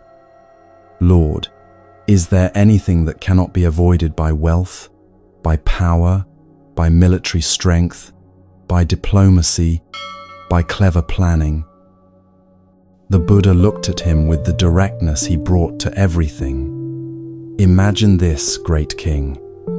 A reliable messenger comes running from the east and says, "A great mountain is rolling toward us, crushing everything in its path. Trees, villages, animals, people, all destroyed. Do what you must, while there is still time." The king listened, and the Buddha continued. Then another messenger comes from the west with the same news. A mountain crushing toward you from that direction. Then from the north. Then from the south. 4 massive mountains rolling toward you from all 4 directions, destroying all life in their path. What would you do, great king? What should be done when such a terrible destruction is coming? Pasenadi sat quietly for a moment, imagining it. 4 mountains closing in, nowhere to run, no escape possible. Then he said, "Lord, when such terrible destruction is approaching, what else could be done but to live by the teachings? What else but to act rightly, to do what is wholesome, to practice what is good?" The Buddha nodded. "I tell you, great king, those mountains are already rolling toward you. Aging is a mountain crushing toward you from one direction. Sickness is a mountain from another. Death is approaching from a third. And decay, the gradual falling apart of everything you think is solid, comes from the fourth. When these mountains are rolling toward you, what else is there to do but live well right now?" This was not meant to terrify the king, but to clarify him, to cut through the endless postponement, the "I will get to that later," the belief that there is always more time to become who you want to be, or do what you know you should do. The mountains are not coming someday. They are already in motion. Pasenadi was not being told anything he did not already know. He had seen people age, had attended funerals, had watched his own body begin to change in small ways that would become big ways. But knowing intellectually that death exists is different from feeling the urgency of mountains closing in from all directions with nowhere to hide. The teaching was not panic and despair because everything ends. The teaching was clarity about what matters when you remember that time is limited. The king had been operating as if he had infinite time to optimize every decision, to plan for every contingency, to eventually get around to living according to his deepest values. The mountain said, "You do not have infinite time, so what are you doing today?" You feel this teaching differently at different stages of life. When you are 20, the mountains seem distant, almost theoretical. When you are 40, you can see them on the horizon. When you are 60, you can feel the ground trembling. But regardless of your age, the mountains are moving, and they do not stop for anyone's plans or protests. The Buddha was not being morbid or pessimistic. He was being practical. If you had a terminal diagnosis and 6 months to live, would you spend those months scrolling social media, avoiding difficult conversations, staying in situations that drain you? Probably not. You would suddenly become very clear about what deserves your attention and what does not. You would stop wasting time on trivial conflicts. You would tell people you love them. You would do the work you came here to do. The mountain teaching says, you do have a terminal diagnosis. Everyone does. You just do not know if you have 6 months or 6 decades, but the diagnosis is the same either way. This life will end, and you do not know when. So what are you waiting for? This is not the same as the anxiety-driven productivity culture that says you must optimize every moment, that rest is wasted time. The mountains do not care about your productivity. They care about whether you are living in alignment with what you actually value, whether you are being the person you want to be. For some people, the mountain teaching means finally writing the book. For others, it means quitting the job that is killing them slowly. For others still, it means calling their mother more often, or apologizing for something from years ago, or simply sitting in the garden and watching the light change. The mountains do not prescribe what matters. They just clarify that you need to know what matters and then actually do it. King Pasenadi had been living as if he could delay everything important until after he handled the urgent.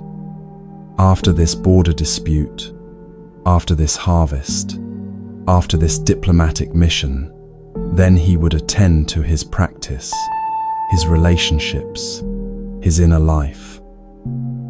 But there is always another border dispute, another harvest, another mission. The urgent never runs out. What runs out is time. The teaching shifted something in him, not his external life necessarily. He still had a kingdom to run, responsibilities he could not abandon. But his relationship to those responsibilities changed.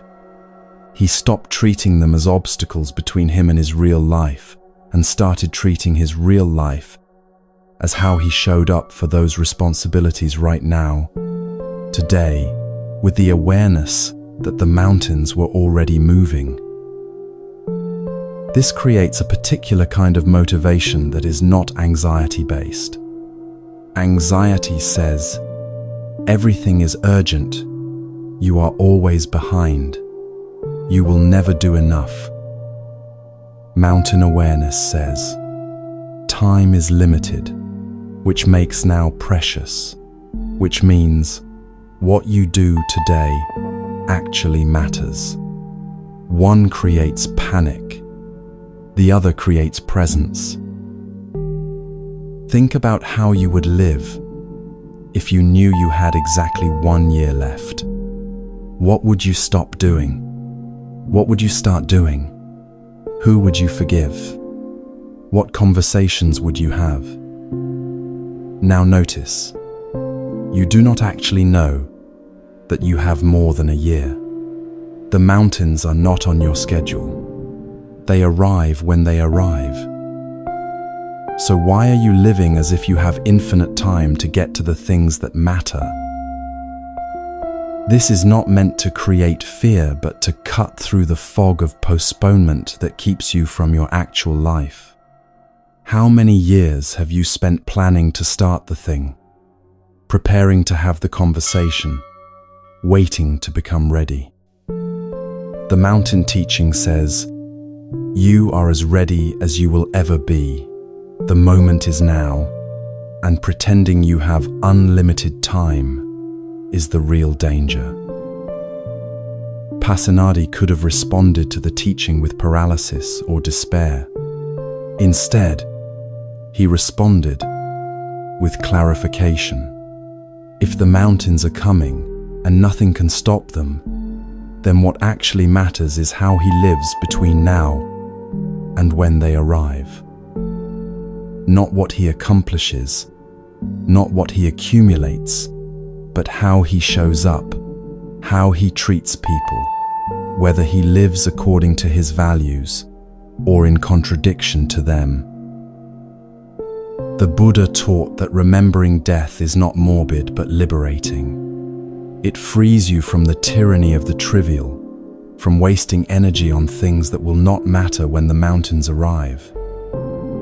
It helps you distinguish between what you do because you think you should and what you do because it genuinely aligns with who you are and what you value.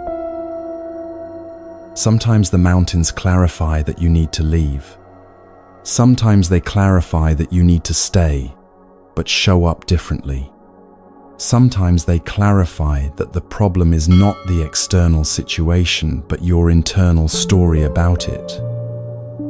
But they always clarify something if you let them. Pasenadi lived differently after that conversation.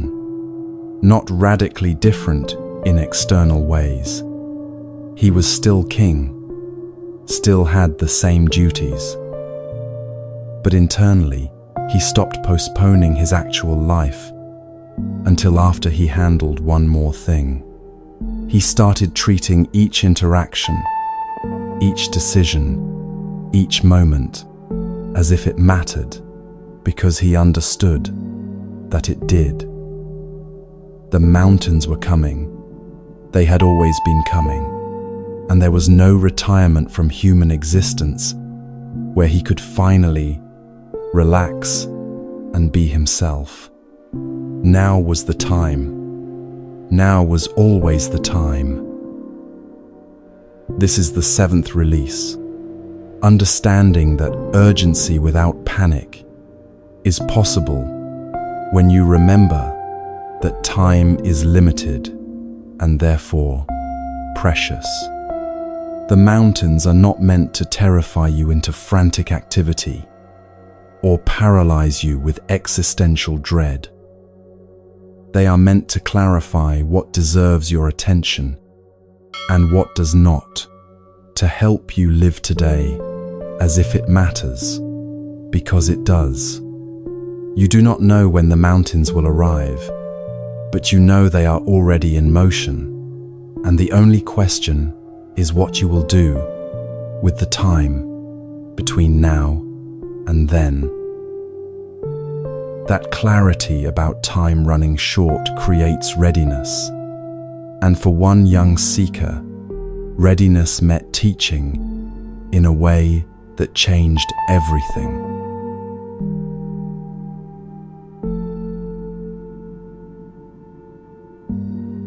Upatissa was 20 years old and already exhausted by spiritual seeking. He and his closest friend Kolita had spent years studying with the best teachers they could find, practicing every technique, mastering every teaching.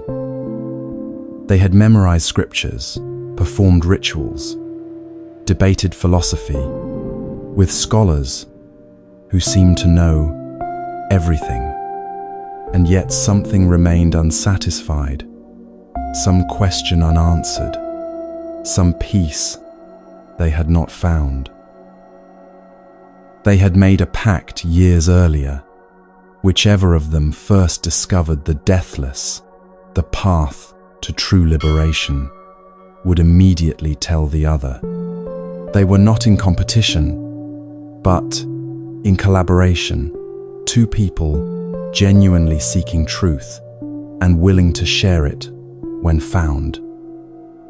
So Upatissa kept practicing, kept studying, kept searching, always with a corner of his attention alert for that breakthrough moment. One morning, in the city of Rajagaha, Upatissa saw a monk he did not recognize walking through the streets. There was something different about this monk. Not his robes, which were simple like any monk's robes. Not his appearance, which was unremarkable. But the way he walked, the quality of his presence, the sense that he was completely settled in himself, in a way Upatissa had never seen in anyone. Upatissa followed him for a while, watching.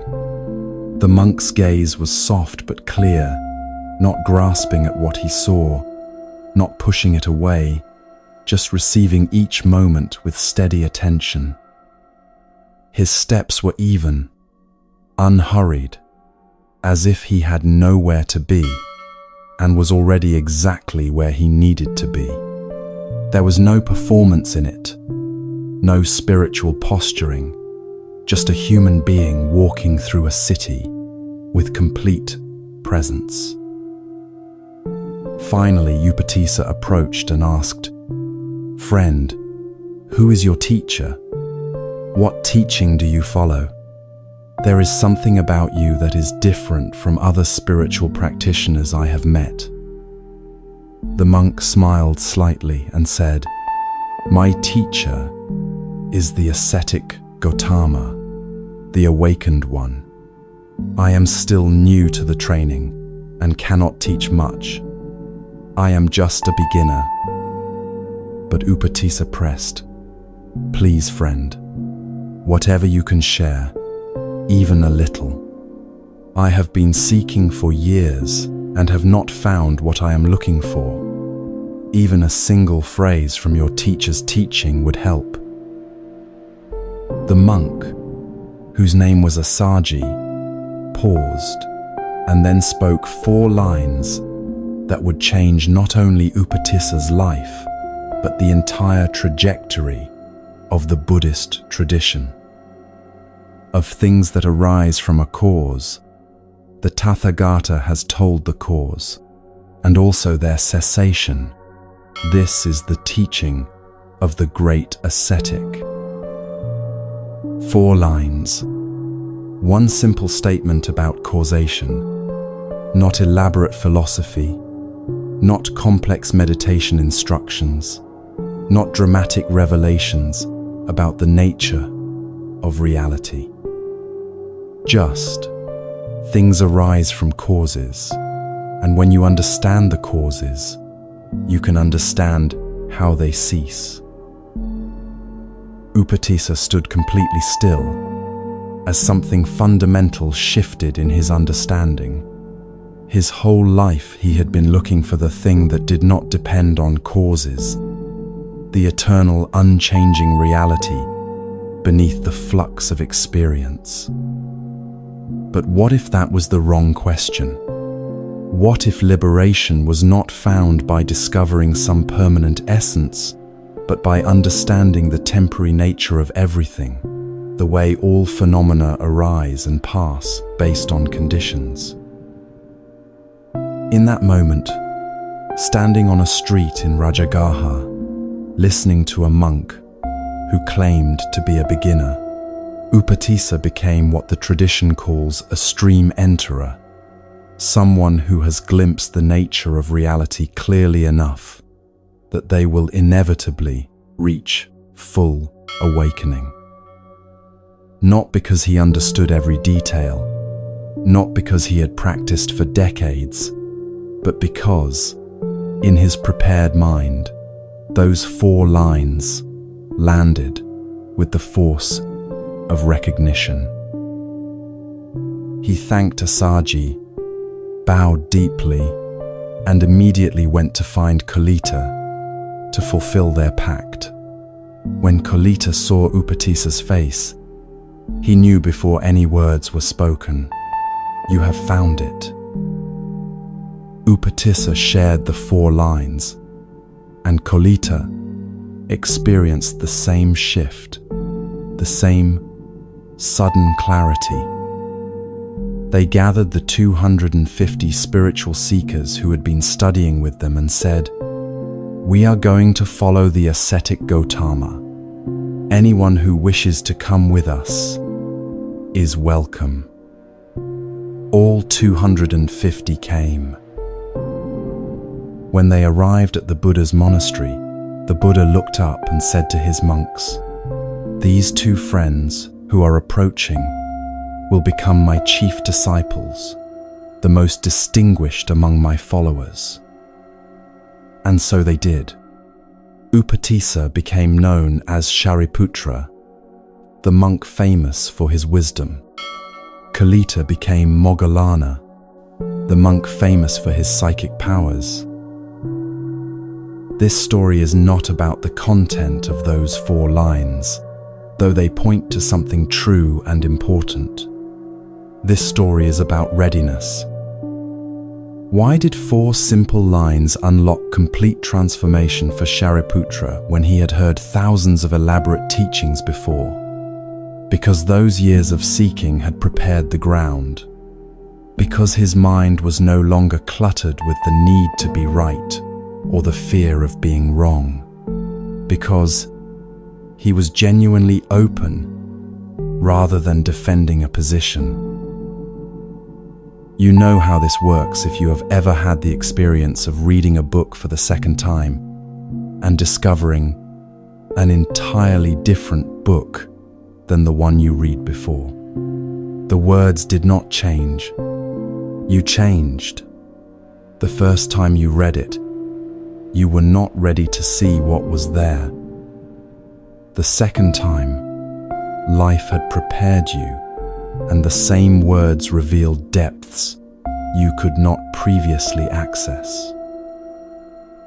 Or you know this: if someone has given you advice that made no sense at the time, and then years later, you found yourself in a situation where suddenly that advice was the only thing that made sense. The advice was always true, but you were not always ready to hear it. Shariputra's instant awakening was not luck or grace arbitrarily bestowed. It was the result of years of preparation, meeting the exact teaching at the exact moment he was capable of receiving it. The readiness came first. The teaching came second. And when readiness meets teaching, transformation happens not as a long, slow process, but as immediate recognition. This is why the same teaching affects different people differently. One person hears about impermanence, and it rolls off them like water off stone. Another person hears the same teaching, and their entire worldview reorganizes around it. The difference is not the teaching. The difference is the soil the teaching falls into. What prepares the soil? For Shariputra, it was years of sincere seeking, years of trying different practices and finding them incomplete, years of building a genuine humility about his own understanding. By the time he met Asaji, he was not trying to prove anything or defend any position. He was simply open to truth wherever he found it, even from a monk who called himself a beginner.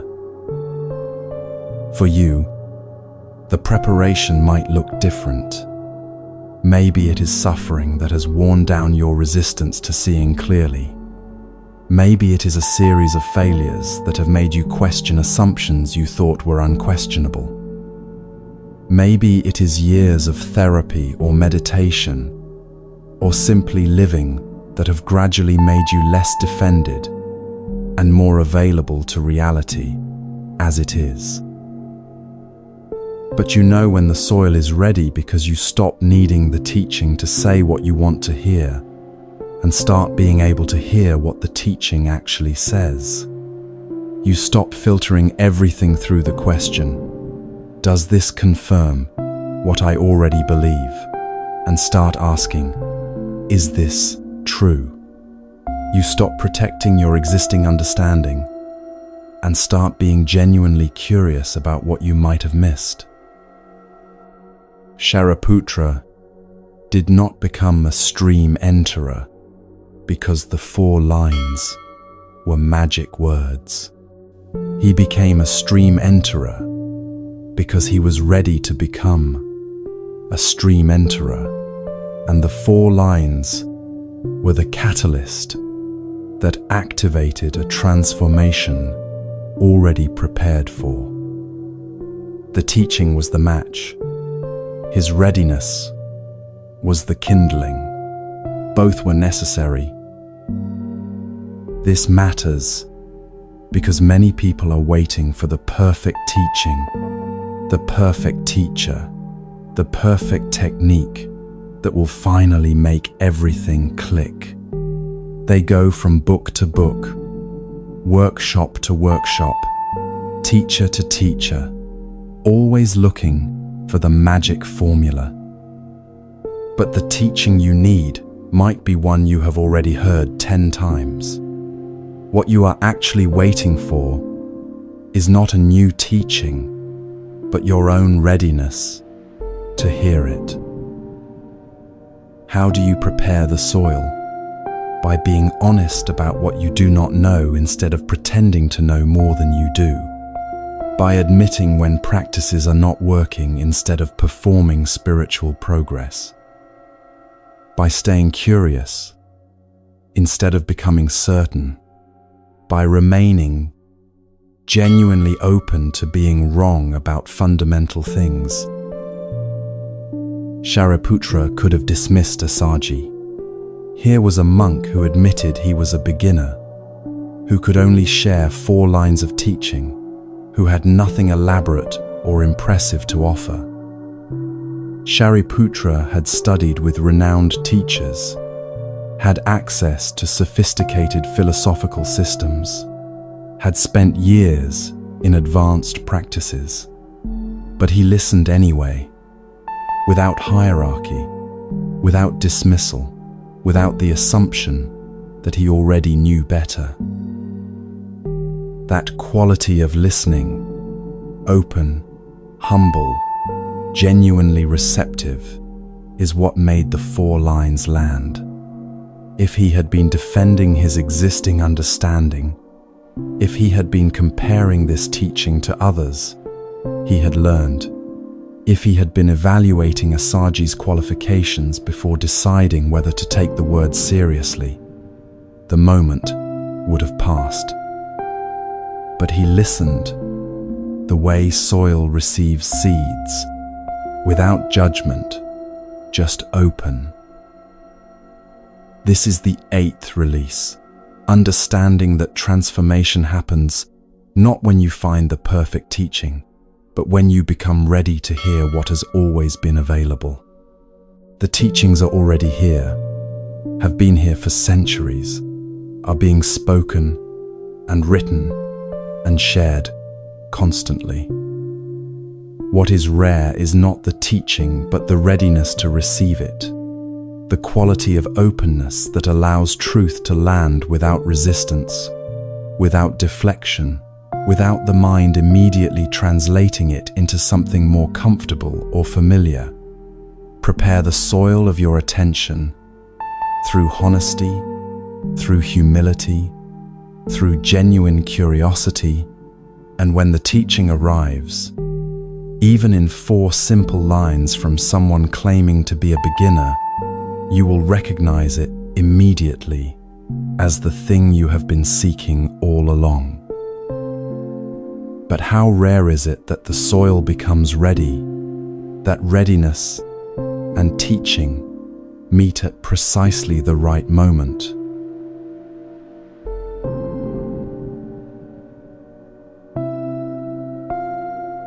The Buddha once gathered his monks and asked them to imagine something almost absurdly specific. Picture the entire earth covered by a vast ocean. He said, "At the bottom of this ocean lives a blind turtle.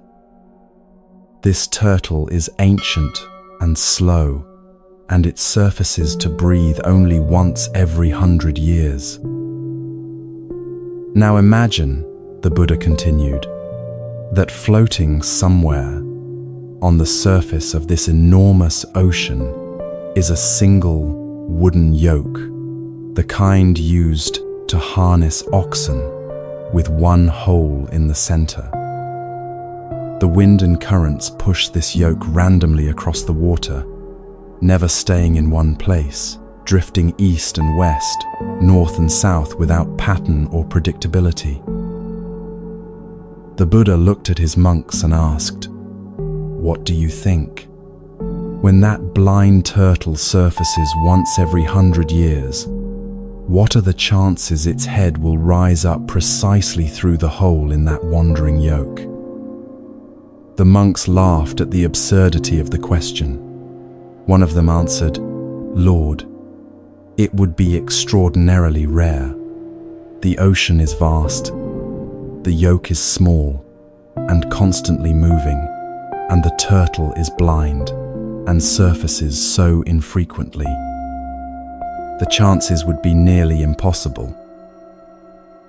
Just so, the Buddha said. And yet I tell you, it is even more rare than that to be born as a human being. The teaching landed like a stone in still water, ripples spreading through the assembly. These monks had given up everything to practice: their homes, their families, their comfortable lives. They had made the extraordinary choice to dedicate themselves entirely to awakening. And yet the Buddha was telling them that simply being born human, simply having this body and this mind and this brief window of existence was already more precious than the rarest lottery win imaginable. Why does this matter? Because we live as if we have infinite chances, infinite time, as if being born human is ordinary and unremarkable instead of statistically miraculous. We scroll through our days half present, postponing what matters, treating this life like a rehearsal for some future life where we will finally pay attention. Think about what had to happen for you to exist right now. Your parents had to meet among billions of people on Earth.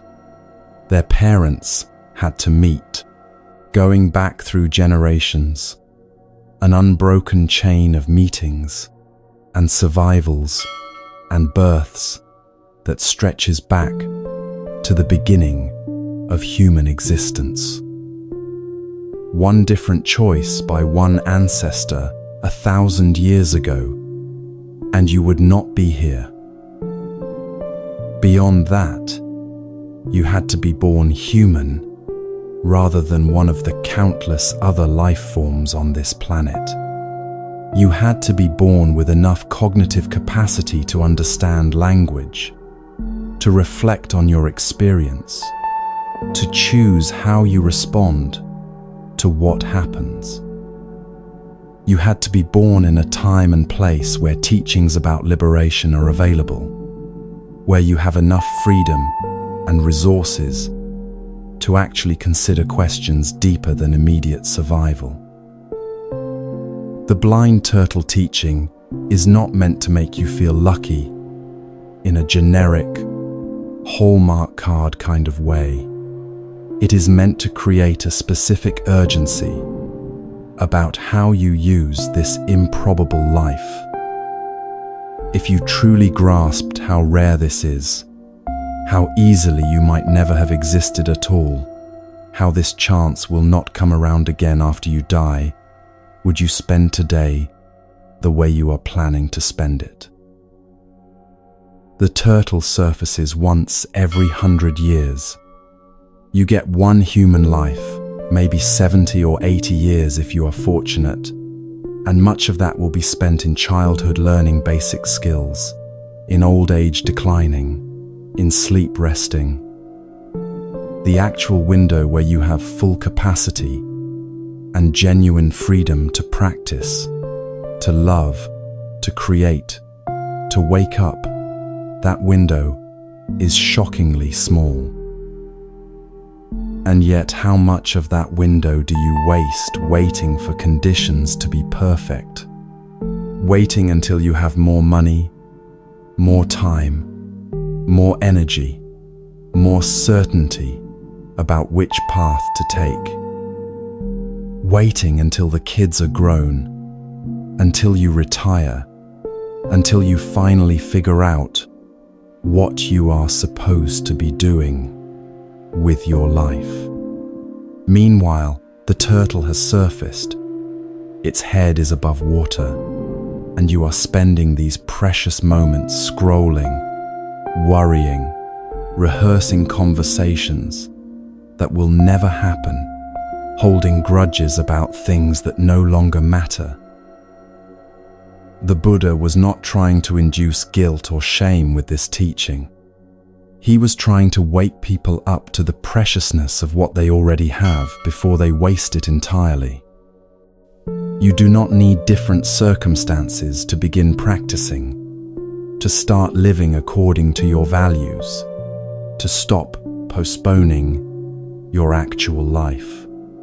You need to recognize that these are already the circumstances.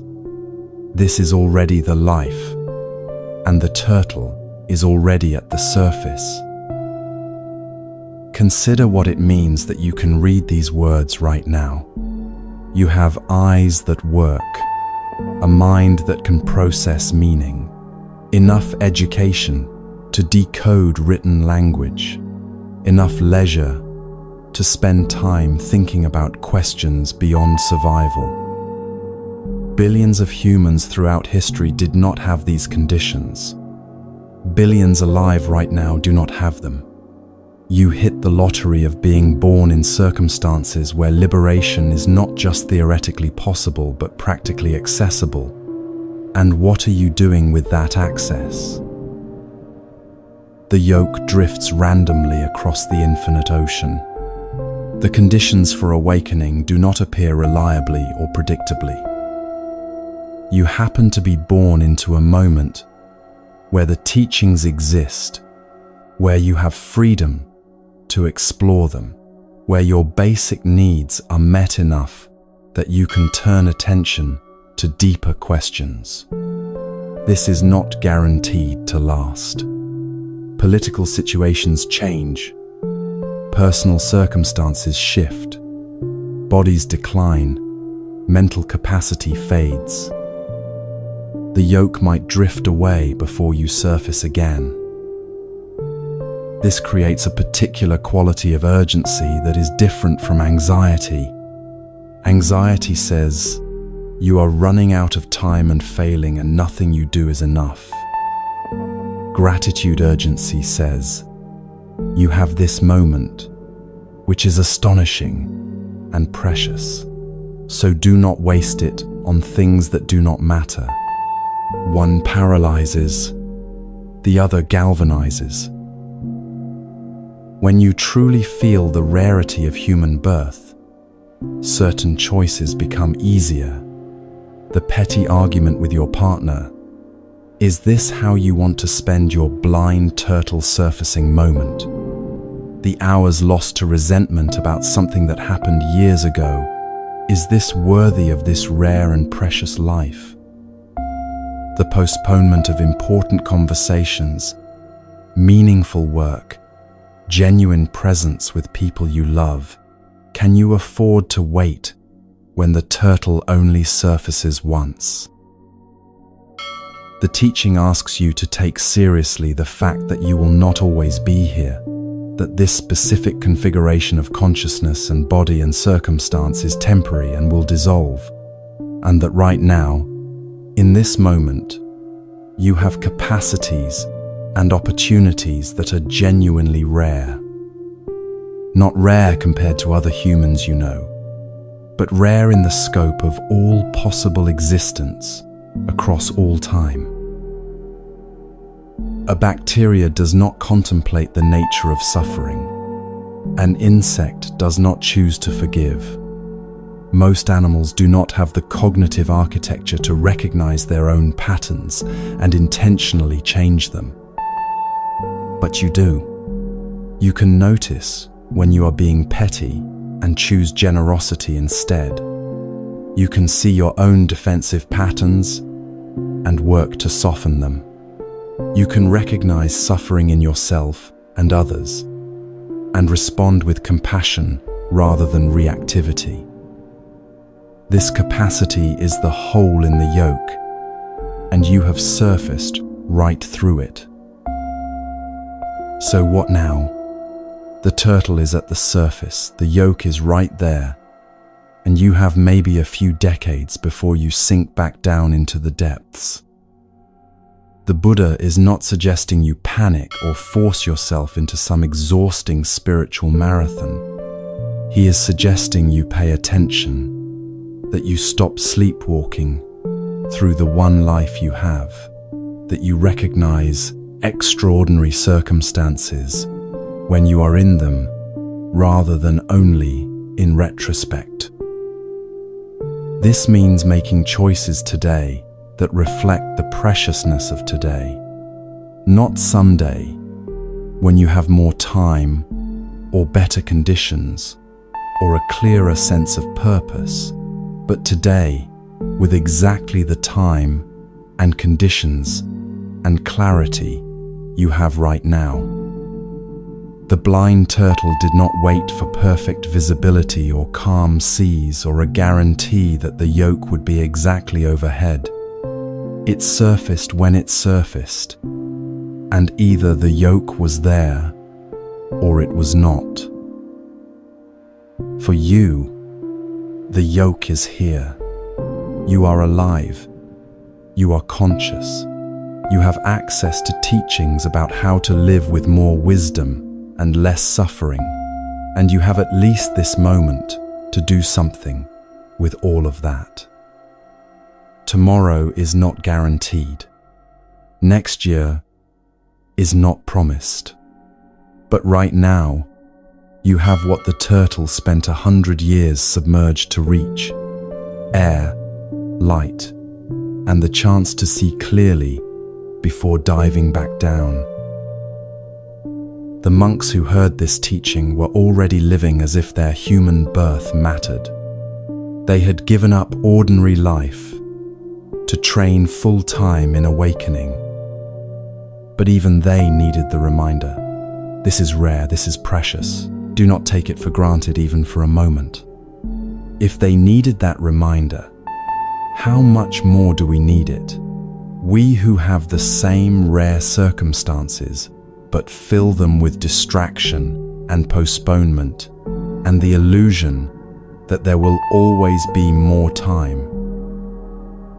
This is the 9th release, understanding that being born human is not ordinary or guaranteed, and that the conditions allowing for liberation are even more rare than human birth itself. You surfaced through the yoke, not through your own effort, but through incomprehensible chance. What you do with that chance is the only thing you actually control. The turtle will descend again. That is certain. The question is whether you used your time at the surface to breathe deeply, to see clearly, to live as if this moment matters. Because it does. Because it is all you ever actually have, and because it is far more precious than you have been treating it. The Buddha knew this preciousness, and yet even he wondered whether anyone else would see it, whether sharing what he found was worth the effort.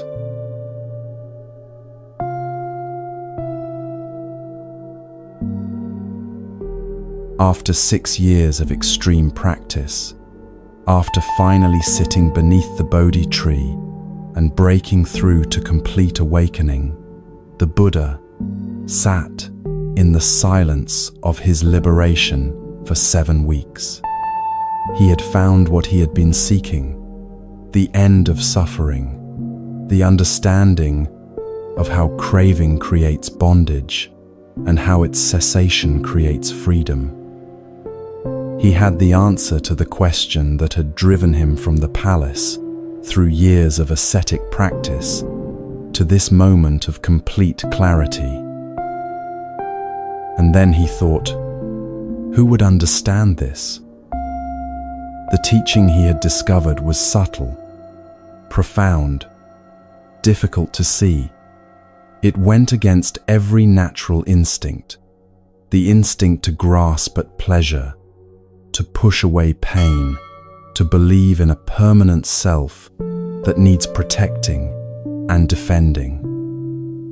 He had spent years preparing his mind to see it, and even then the breakthrough had required extraordinary effort and determination. How could he possibly communicate this to people who were caught in the thick of their desires and fears, who had no interest in questioning their most basic assumptions about existence?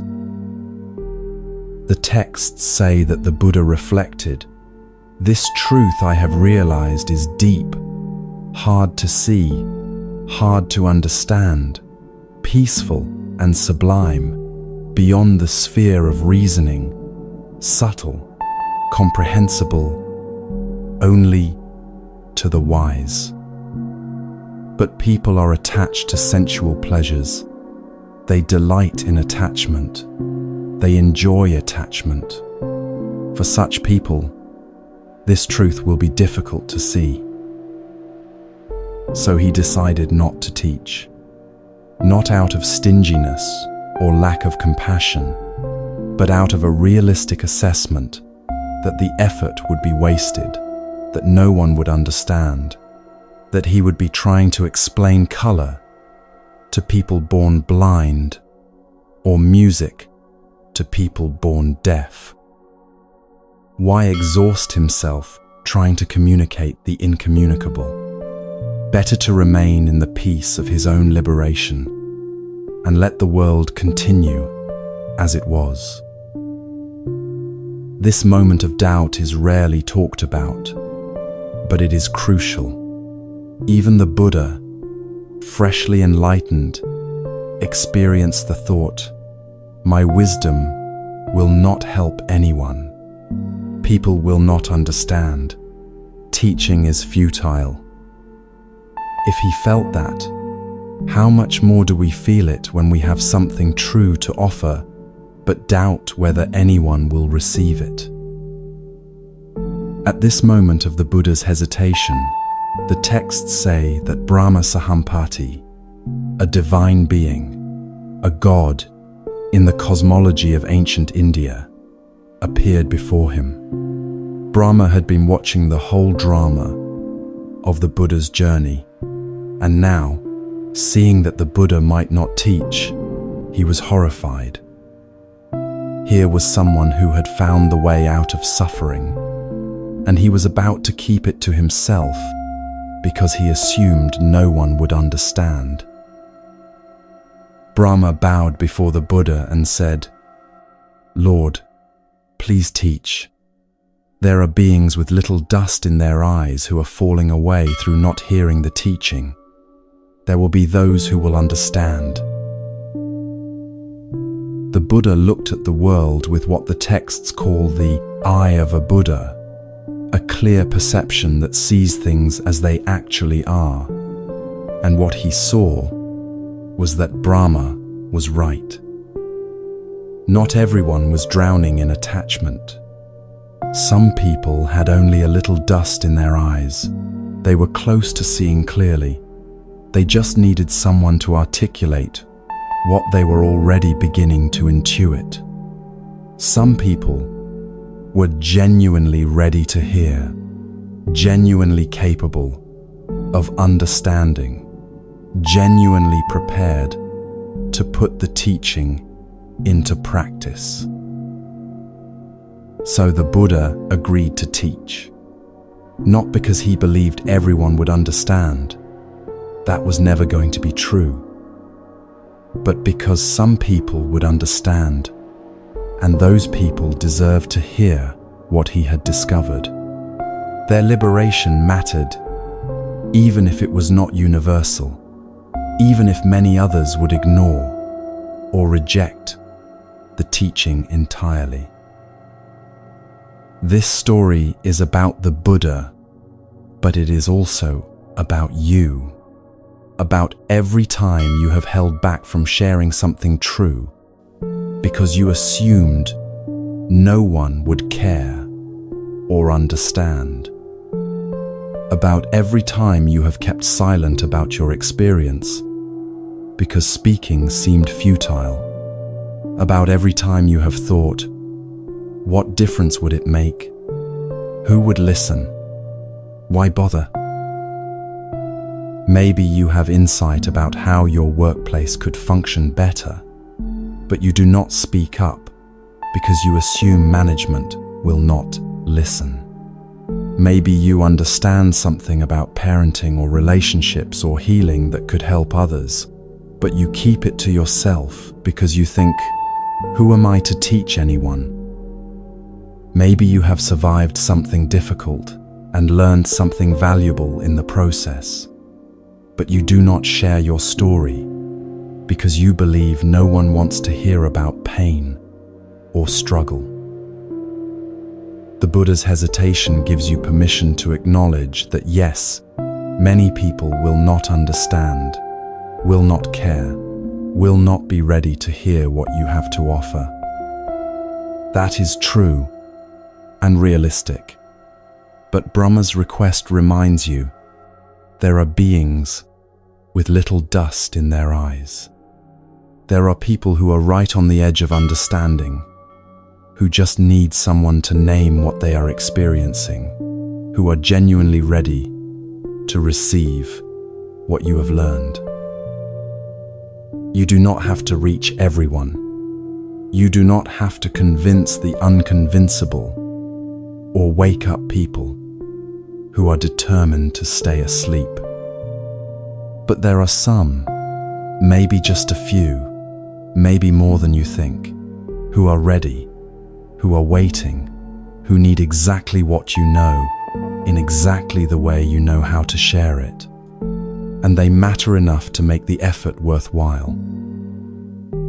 This is different from the contemporary pressure to have a platform, to build an audience, to monetize your knowledge, or perform your expertise. The Buddha was not trying to become an influencer or build a following. He was responding to the genuine need of people who were ready to learn, sharing what was true because it was true, and because someone needed to hear it. The question is not, how can I reach millions of people? But, are there a few people who are ready? And the answer is almost always yes. In your family, in your workplace, in your community, in the random interactions you have throughout your day, there are people with less dust in their eyes than they had yesterday. People who are becoming ready to see something they could not see before. People who would benefit from hearing what you have learned. Brahma's request also teaches something about doubt. The Buddha's hesitation was not weakness or failure. It was a realistic assessment of how difficult communication is, how rare deep understanding is, how easy it is for truth to be misunderstood or rejected. His doubt was not wrong. It just was not the whole picture. You will doubt whether your wisdom matters. You will question whether speaking up makes any difference. You will wonder if staying silent is easier and equally effective. These doubts are natural and in some ways accurate. Yes, many people will not understand. Yes, your words will not change everything. Yes, silence is often easier. But the doubt is not the end of the conversation.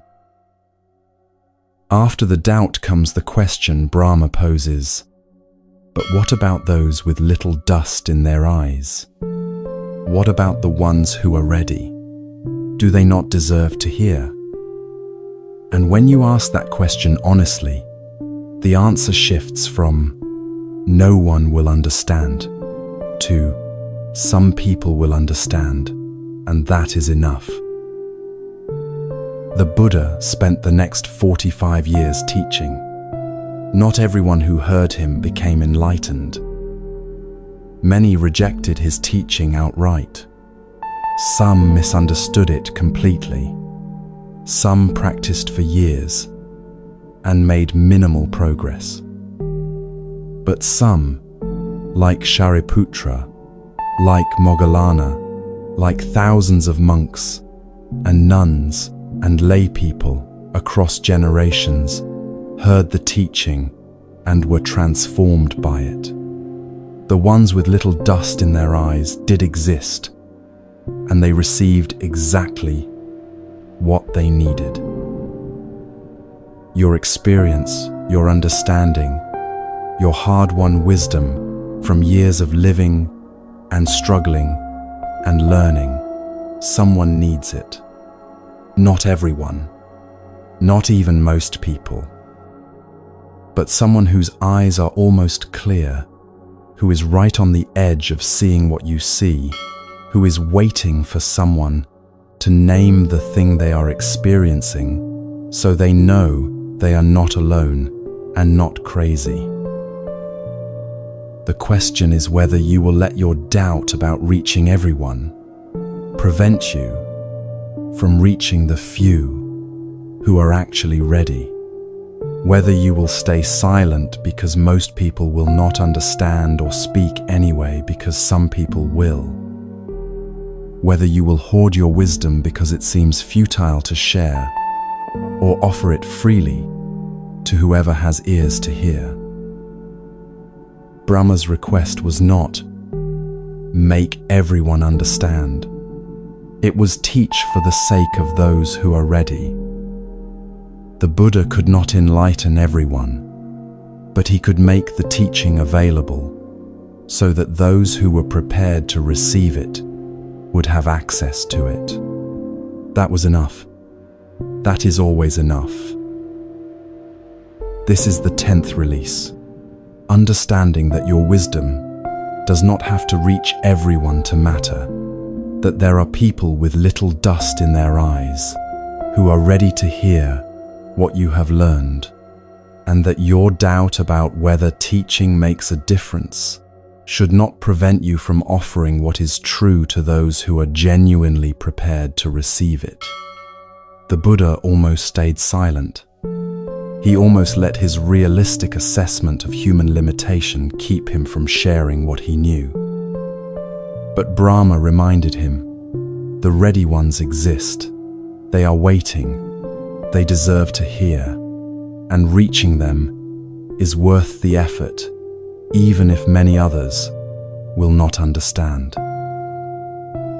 Your wisdom is like that too, not for everyone, but essential for someone, and that someone's readiness makes your voice necessary. Yet once you decide to offer what you know, you will face another choice between quick comfort and lasting peace, between what satisfies immediately and what sustains indefinitely.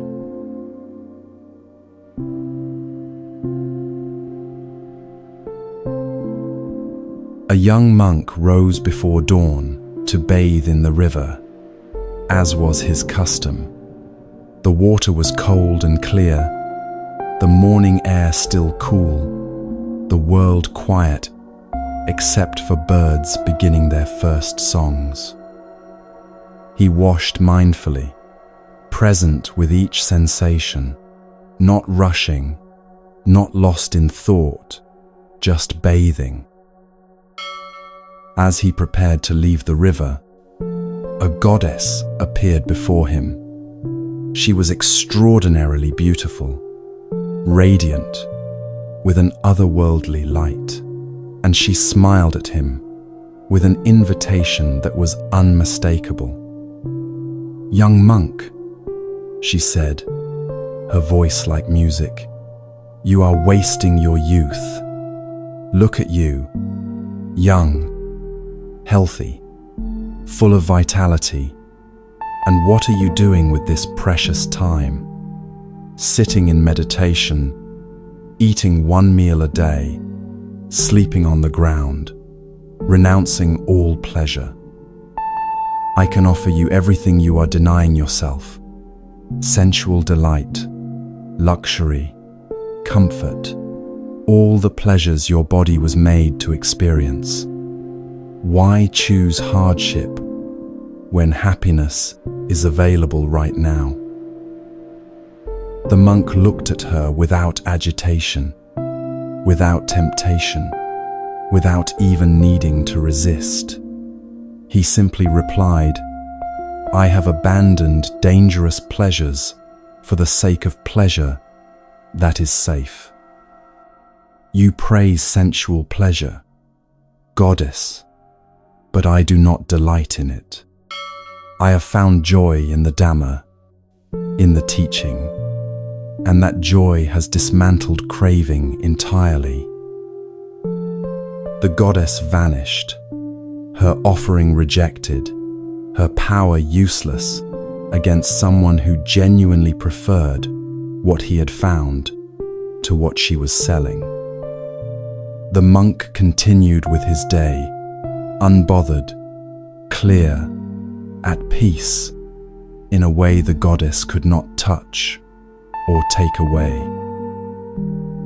This story appears in the texts as an illustration of renunciation, of monastic virtue, of resisting temptation. But it is actually about something more fundamental: the difference between pleasure that costs you and peace that sustains you. The difference between chasing satisfaction that always leaves you wanting more and resting in contentment that does not depend on getting anything. The goddess was not lying. Sensual pleasure is real. Good food tastes good. Physical intimacy feels good. Comfort and luxury provide genuine enjoyment. She was not offering fake happiness or illusion. She was offering actual pleasure, the kind the body responds to, the kind that has kept humans pursuing it for thousands of years. But the monk understood something the goddess did not acknowledge. Those pleasures come with a cost, not a moral cost, not punishment from the universe, but a structural cost built into their nature. They require constant maintenance, constant pursuit, constant defense against their inevitable ending. They create dependency, craving, the sense that you need them to be okay. And when you need something to be okay, you are no longer free. He called them dangerous pleasures, not because they are evil, but because they are unstable foundations. Build your happiness on them, and you are building on sand that shifts with every tide of circumstance. The delicious meal ends, and you are hungry again. The passionate relationship cools or ends, and you are alone again. The beautiful body ages, and you are confronted with loss. None of this makes pleasure wrong, but it does make it unreliable as a basis for lasting peace. What the monk had found instead was what he called safe pleasure, not in the sense of risk-free, but in the sense of not creating more suffering in its wake. The joy that comes from understanding how things actually work, from living in alignment with reality rather than in constant tension with it, from not needing anything to be different than it is in order to be at peace. This is a hard teaching for a culture built entirely on the pursuit of pleasure and the avoidance of pain. We are taught from birth that happiness means getting what you want, that the good life means maximizing pleasure and minimizing discomfort. Entire industries exist to sell us the next thing that will finally make us happy: the right partner, the right body, the right house, the right experience. And we keep buying, keep pursuing, keep believing that this next thing will be the one that finally satisfies. But it never quite does it? The satisfaction is real but temporary, the pleasure genuine but fleeting, and then you are back to wanting, back to seeking, back to the sense that something is missing, and if you could just get that one thing, then you would finally be okay. The monk was not denying that sensual pleasure feels good. He was recognizing that building your life around chasing it creates a particular kind of suffering, the suffering of always wanting more, always fearing loss, always dependent on conditions outside your control to determine whether you are happy or miserable.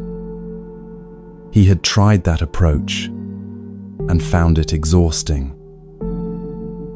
What he discovered instead was that when you stop making happiness conditional on getting specific pleasures, a different kind of contentment becomes available. Not the spike of excitement when you get what you want, but the steady baseline of being okay, regardless of what you get or do not get. Not needing the world to arrange itself perfectly for you to be at peace, but being at peace with the world as it actually is. This does not mean becoming numb or indifferent or joyless. The monk still experienced pleasure, the cold water on his skin, the beauty of dawn, the satisfaction of a mind at rest. But he was not dependent on those pleasures, not driven by them, not afraid of their absence. They arose when conditions were right, and passed when conditions changed, and neither the arising nor the passing determined his fundamental state of being. The goddess represented the voice that still lives in all of us, the voice that says, "You are missing out. You could have more pleasure, more comfort, more excitement. Why deny yourself? Why choose discipline when indulgence is available? Why sit with difficulty when you could escape into distraction?" That voice is not evil or wrong. It is trying to help, trying to protect you from discomfort, trying to get you what it thinks you need.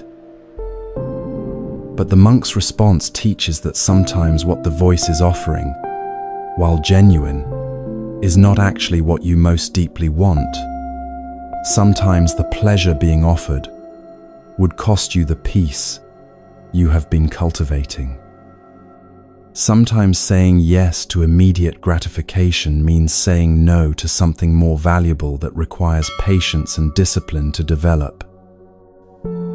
You know this if you have ever chosen to stay with difficult feelings instead of numbing them with food or alcohol or shopping or screens. The numbing would have felt good immediately, would have provided real relief, would have worked in the short term. But staying with the difficulty, learning to be present with discomfort without needing to escape it, develops a capacity that no amount of pleasure-seeking ever could, the capacity to be okay, even when things are not okay, to have peace that does not depend on circumstances being pleasant. The monk had cultivated this capacity to the point where the goddess's offer genuinely did not appeal to him, not because he was suppressing desire or white-knuckling his way through temptation, but because he had tasted something better and recognized sensual pleasure for what it was, real but limited, enjoyable but unreliable, available but not necessary for his well-being. This is what the modern self-care movement often misses when it prescribes bubble baths and chocolate as the answer to stress. Those things are fine, can be genuinely pleasant, might provide temporary relief. But they do not address the deeper issue, the way we have made our peace conditional on getting certain pleasures and avoiding certain pains, the way we have become dependent on external circumstances to determine our internal state. Real self-care, the kind that actually heals anxiety and stress rather than just temporarily covering it up, looks more like what the monk was doing, waking early to practice before the world makes demands. sitting with discomfort instead of immediately reaching for comfort, developing the capacity to be present with whatever arises, pleasant, unpleasant, or neutral, without needing it to be different, building happiness on the foundation of understanding and acceptance rather than on the shifting sand of getting what you want. The goddess offered immediate pleasure, and the monk chose lasting peace, not because pleasure is bad, but because he had learned the difference between satisfaction that depends on conditions and contentment that does not. Not because he was afraid of pleasure, but because he was no longer interested in the particular suffering that comes from needing it. You face this choice constantly, though rarely as dramatically as a goddess appearing at dawn. The choice between the quick fix and the sustainable solution, between what feels good now and what serves you long term, between chasing the next thing and resting in what is. Neither choice is wrong, but they lead to different destinations. One keeps you dependent and seeking. The other develops independence and peace. This is the 11th release, understanding that some pleasures cost you more than they give you, and that real happiness comes not from getting everything you want, but from no longer needing everything you want in order to be okay. The goddess will always be there offering shortcuts to satisfaction, and sometimes you will take them, and that is fine. But know that there is another option, the patient work of developing peace that does not depend on pleasures arriving or pains departing, contentment that remains stable regardless of what the goddess is selling, freedom that comes not from getting everything, but from needing nothing you do not already have. That peace can arrive at any moment, can land even when time has nearly run out, can transform even final hours into doorways.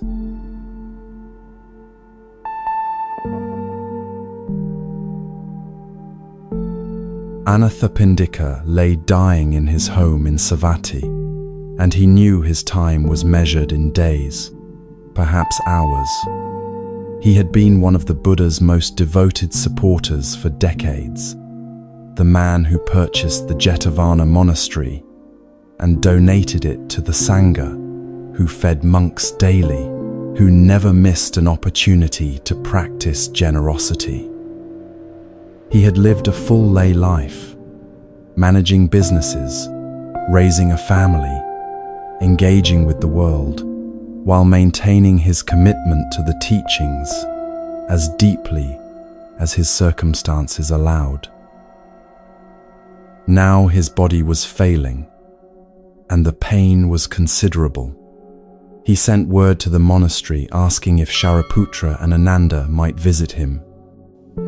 When they arrived, they found him lucid, but clearly suffering, his breath shallow, his body wasting away.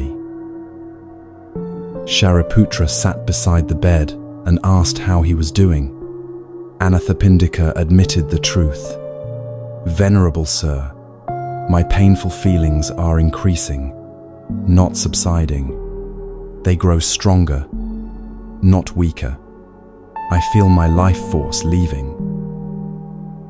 What happened next was extraordinary. Shariputra began to teach him meditation instructions that Anathapindika had never heard before, profound practices usually reserved for monks in intensive training. Instructions about not identifying with the six sense bases, about the nature of consciousness, about releasing attachment to perception itself, about the unconditioned reality beyond all constructed experience. He guided Anathapindika through a systematic release of everything he had been clinging to, without even knowing he was clinging. Not just obvious attachments like possessions or relationships, but subtle ones, attachment to seeing, to hearing, to consciousness itself, to the very sense of being someone who experiences. Layer after layer of identity and grasping revealed and released, all while Anathapindika lay dying in physical pain. As Shariputra spoke, something shifted in Anathapindika's experience. The pain did not disappear, but his relationship to it changed fundamentally. He was no longer the person to whom this pain was happening, being victimized by it, needing it to stop. He was simply awareness within which pain was arising and passing, like everything else, arises and passes. When Shariputra finished teaching, Anathapindika was weeping, not from pain or fear or sadness about dying, but from a kind of overwhelmed gratitude. Through his tears, he said, "Venerable Shariputra, I have been a follower of the Buddha for many years. I have listened to countless teachings, supported the Sangha in every way I could, practiced as fully as a householder can practice. But never, in all that time, have I heard a teaching as profound and liberating as what you just shared. Why have lay people not been taught this before?" Shariputra replied gently, "Householder, such deep teachings are not usually given to lay people dressed in white. They are taught to those who have gone forth into homelessness." Anathapindika, even from his deathbed, even in his gratitude, pushed back with clarity, "Venerable Sir, please do not think that way.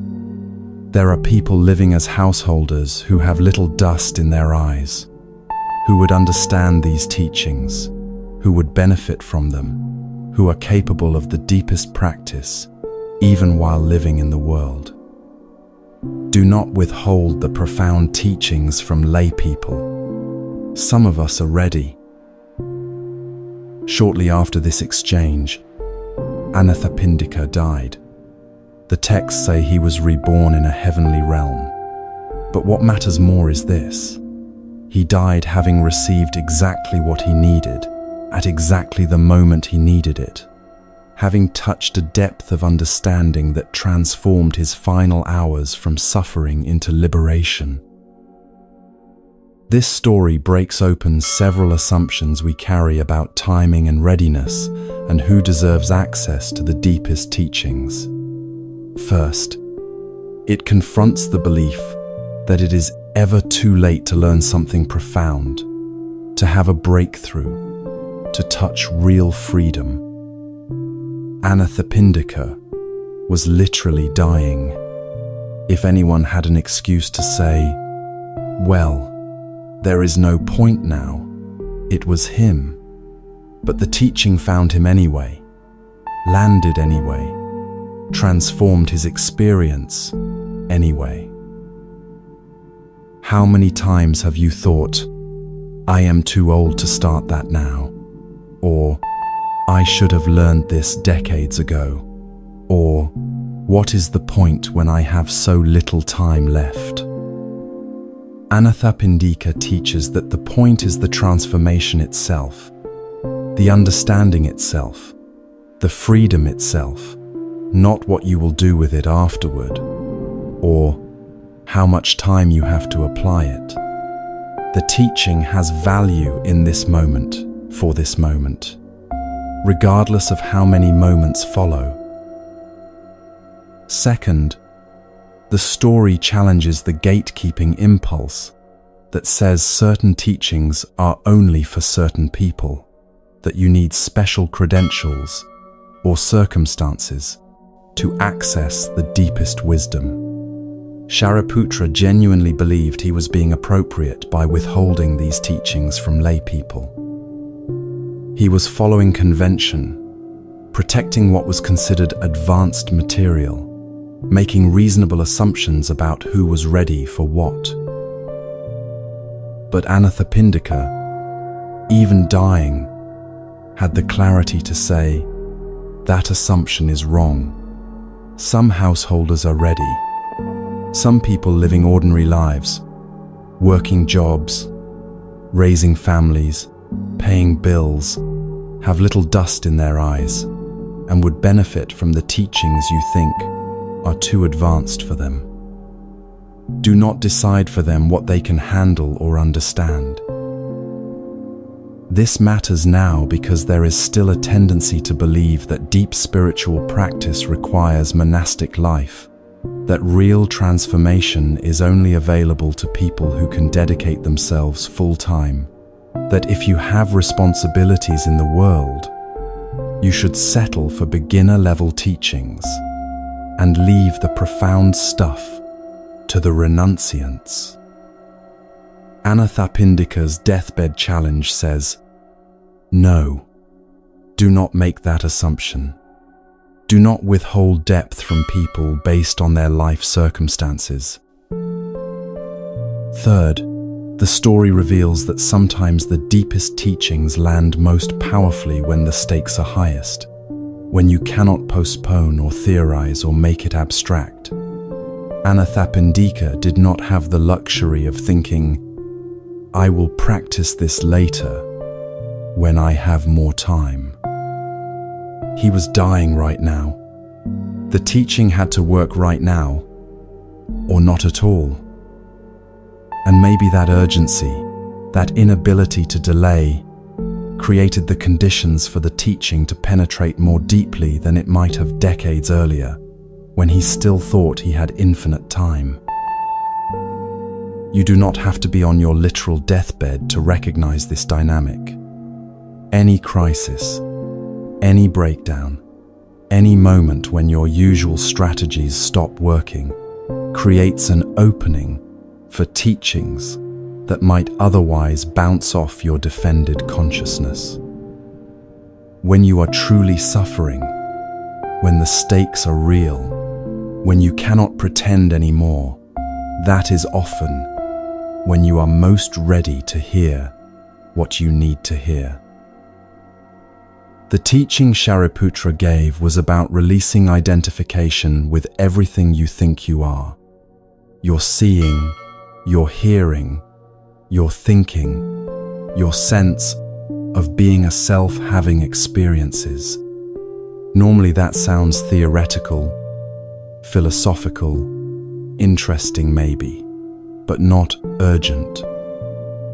But when you are dying, when your body is failing, when the self you have been maintaining is clearly about to dissolve, whether you want it to or not, suddenly releasing identification is not theoretical. It is the most practical thing you could possibly learn. Anathapindika wept not because he was sad, but because he was grateful that such teachings existed, that such freedom was possible, that even at the very end, someone was willing to show him the deepest truth. His tears were relief that he did not have to die clutching and afraid, that there was a way to meet death with openness rather than resistance, that the teachings went all the way down to the bottom and could meet him even here. This is what makes his final words so powerful. Do not withhold the profound teachings. He was not asking for preferential treatment or complaining that he should have received this earlier. He was advocating for everyone who comes after him. everyone who lives in the world, but has little dust in their eyes, everyone who is ready for depth, but might be assumed not ready because of their circumstances. The texts do not say whether Shariputra changed his approach after this conversation, whether he started teaching householders differently. But the story itself has taught generations of practitioners that profound wisdom is not the exclusive property of monastics, that readiness is not determined by robes or retreat schedules, that the teachings should be available to anyone whose eyes are clear enough to see them. What teaching have you been withholding from yourself, deciding you are not ready for, assuming is too advanced or too deep for someone in your circumstances? What practice have you postponed until you have more time, more space, fewer responsibilities? What depth have you avoided because you think it is only for people more dedicated or more evolved than you? Anathapindika's example says, you might be more ready than you think. The profound teachings might be exactly what you need right now, not someday when conditions are perfect. And if you are waiting for permission to go deep, this is your permission from a man who received the deepest teaching of his life while dying and used it to transform suffering into liberation in his final hours.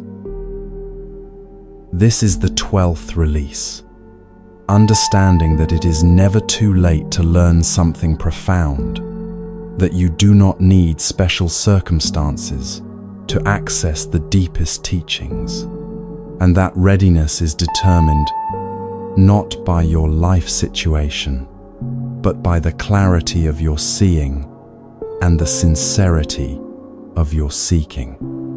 Anathapindika died hours after receiving teachings that changed everything, and those hours mattered infinitely more than the decades that preceded them. The moment you truly hear what you need to hear is the moment transformation becomes possible, regardless of how much time remains afterward. But transformation requires not just receiving wisdom, but extending it, not just being included, but remembering to include, especially those you have forgotten.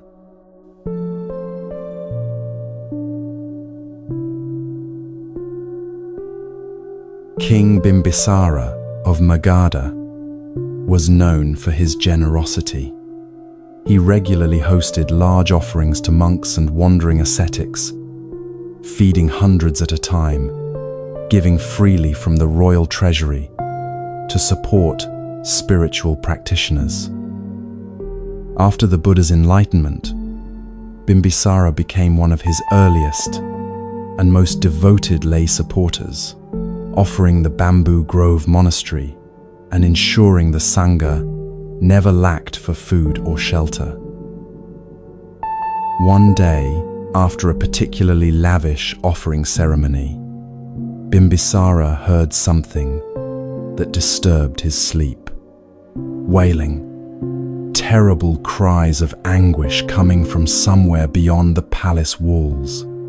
Voices filled with desperate hunger and suffering. The sounds continued night after night, keeping him awake, filling him with unease he could not shake. Finally, he went to the Buddha and described what he was hearing. Lord, every night I hear these cries of suffering. What are they? Why do they torment me? The Buddha explained, Great King, those are your relatives from past lives, parents, siblings, children who have died and been reborn as pretas, hungry ghosts. They are suffering from intense hunger and thirst, unable to find relief. They see you making generous offerings and performing merit, but you have not dedicated any of that merit to them. They are crying out because they are connected to you and yet receive nothing from your generosity. Bimbisara was shaken. He had been giving generously, supporting the Sangha, accumulating merit through his offerings. But he had never thought to share that merit with beings who had died, had never considered that his deceased relatives might benefit from his good actions if he intentionally directed the benefit toward them. The Buddha taught him the practice of merit transference, of consciously dedicating the positive effects of good actions, not just to himself, but to others, including those who had died. It was simple. After performing a generous act, make the explicit intention that the merit generated flows not only to you, but to all beings who could benefit, particularly those connected to you by relationship who might be suffering. The next time Bimbisara made an offering to the Sangha, he stood afterward and spoke aloud. May the merit of this offering extend to my relatives who have passed away, wherever they may be. May they receive benefit from this generosity. May it bring them relief and peace. That night, the wailing stopped. His relatives, receiving the dedicated merit, found relief from their suffering. The king slept peacefully for the first time in weeks, and from that day forward, he always remembered to share the merit of his generous actions with all beings, living and dead. This story appears in Buddhist cultures as the origin of a practice that continues today, the dedication of merit after any wholesome action, the conscious choice to share the benefit of good deeds rather than hoarding them for oneself. But beneath the cultural practice and the cosmology of hungry ghosts lies something more universal, about connection, about generosity, about what it means to truly share. Bimbisara thought he was being generous because he was giving away material goods, feeding monks, supporting good works, and he was generous in that way. But his generosity was incomplete because it did not include conscious connection to those who had a claim on his care, his own relatives, the people who had loved him and whom he had loved, who were suffering while he accumulated merit he never thought to share. You do not have to believe in hungry ghosts or the mechanics of merit transfer to recognize this pattern. How often do you do good things, help people, contribute to the world, but forget to extend that care to the people closest to you? How often is your generosity selective, given to those who make you look good or feel good, while the people who actually need it most, your family, your difficult relationships, the ones you have unfinished business with, receive nothing? The Pretas crying out were not strangers.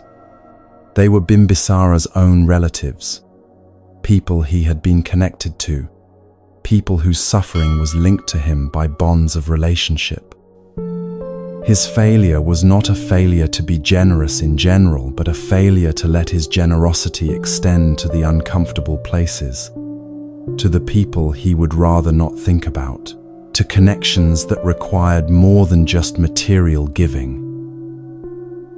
When you dedicate merit, when you consciously direct the benefit of your good actions toward others, you are acknowledging that nothing you do exists in isolation.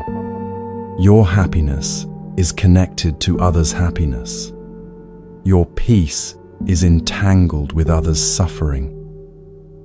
The good you create ripples out beyond what you can see, and you have some choice about where those ripples go if you pay attention and set intention.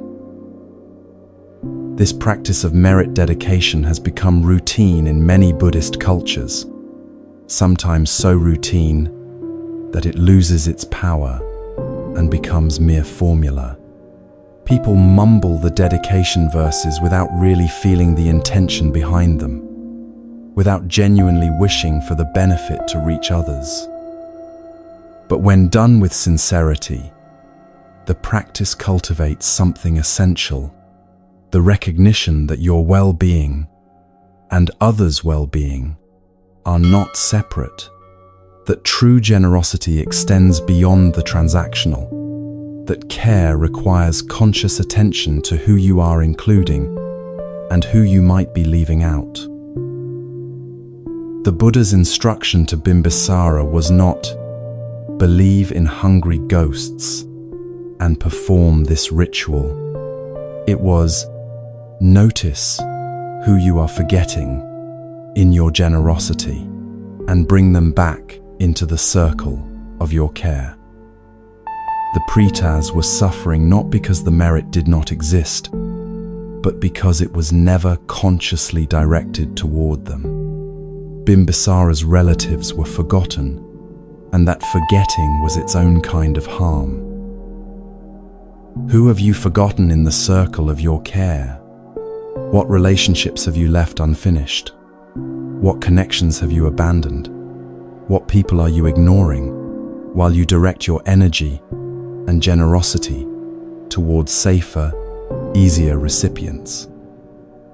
The wailing in Bimbisara's story is the sound of those forgotten connections crying out for attention, for inclusion, for the extension of care that relationship demands. This does not mean you owe everyone everything, or that you must maintain toxic relationships out of obligation. It means noticing when you are being selectively generous, when you are helping strangers while ignoring family, when you are giving to people who make you feel good while neglecting people whose needs make you uncomfortable. It means asking, is my generosity comprehensive or just convenient? The practice of dedicating merit after meditation, after giving, after any wholesome action, serves as a reminder that the point is not to accumulate spiritual points for yourself, but to contribute to the reduction of suffering everywhere, including in places you would rather not look. When you sit quietly and dedicate the peace you have cultivated to all beings, you are training yourself to let go of the hoarding instinct, to recognize that peace shared is not peace diminished, but peace multiplied. Bimbisara could have dismissed the Buddha's explanation. He could have said, "These are just superstitious beliefs about ghosts, not relevant to my actual life." But instead, he recognized the deeper teaching, that his generosity had been incomplete, that he had been forgetting people who deserve to be included, that true giving requires attention to who receives and why. After he began dedicating merit, the wailing stopped, not because he had magically fed hungry ghosts, but because he had repaired something in himself, the split between public generosity and private neglect, between the care he showed to impressive recipients and the care he withheld from difficult ones. His relatives, whether literal beings in another realm or metaphors for his own guilt and unfinished business, received what they needed: acknowledgement, inclusion, the extension of care into uncomfortable territory. The practice asks, when you do something good, can you genuinely wish for everyone to benefit, including people you do not like, including people you have hurt, including people who have hurt you, including people who are dead and cannot thank you or repay you? Can you let your generosity be truly generous, given freely without expectation, extended universally without selectivity, offered even when no one will know or appreciate it? This is harder than it sounds. The mind wants to hoard, wants to keep the good feeling for itself, wants to give only to people who deserve it by some internal calculus of worth. Merit dedication practice trains against that instinct, cultivates the muscle of unconditional generosity, practices letting go of even the good you create, so it can flow where it needs to flow, rather than where you want it to go. Bimbisara's story ends with peace. The wailing stops, he sleeps well. The forgotten are remembered and included. That peace came not from doing more good deeds, but from directing the good he was already doing toward everyone rather than just toward the convenient recipients. The practice did not require more effort, just more consciousness, more intention, more willingness to extend care into all the corners he had been avoiding. This is the 13th release, understanding that generosity is incomplete when it excludes anyone, that the benefit of your good actions can extend further than you imagine if you consciously direct it, and that true care means remembering to include even the forgotten, even the difficult, even the dead who can never repay you. The wailing in your own life, the guilt, the unfinished business, the relationships you have abandoned might quiet if you bring those people back into the circle of your care, even if only in the privacy of your own intention to wish them well, to include them in whatever peace and goodness you manage to create. Bimbisara discovered that the generosity he thought was complete was actually leaving out the people who needed it most, and when he corrected that oversight through conscious dedication, the suffering stopped, not because merit is magic, but because inclusion heals what exclusion wounds, and remembering repairs what forgetting has broken.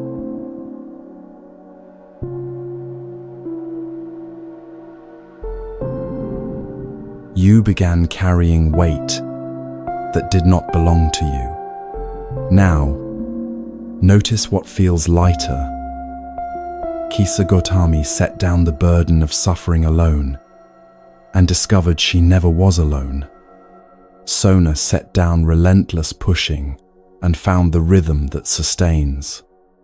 Malunkya Putta set down endless questions and picked up the only question that mattered: what reduces suffering now? The traveler set down the raft that saved him because dry land required different tools. The acrobat set down the belief that sacrifice protects others and discovered that self-care is mutual care. Siddhartha set down the palace walls and met reality without armor. King Pasenadi set down postponement when he saw the mountains already moving. Shariputra set down the need for elaborate teachings when 4 lines struck home. The blind turtle surfaced through impossible odds, reminding you, this life is not ordinary. The Buddha set down his doubt and taught for those with little dust in their eyes. The young monk set down dangerous pleasures for lasting peace. Anatha Pindika set down the belief it was too late and found liberation in his final hours. Bimbisara set down selective generosity and remembered the forgotten. 13 encounters, 13 releases, one truth running through them all. Suffering ends, not through gaining, but through letting go. The Buddha taught this 25 centuries ago because it was true then. You hear it now because it remains true today. Your suffering is real. Your liberation is possible. And the path between them is walked one release at a time. May you be peaceful. May you be free.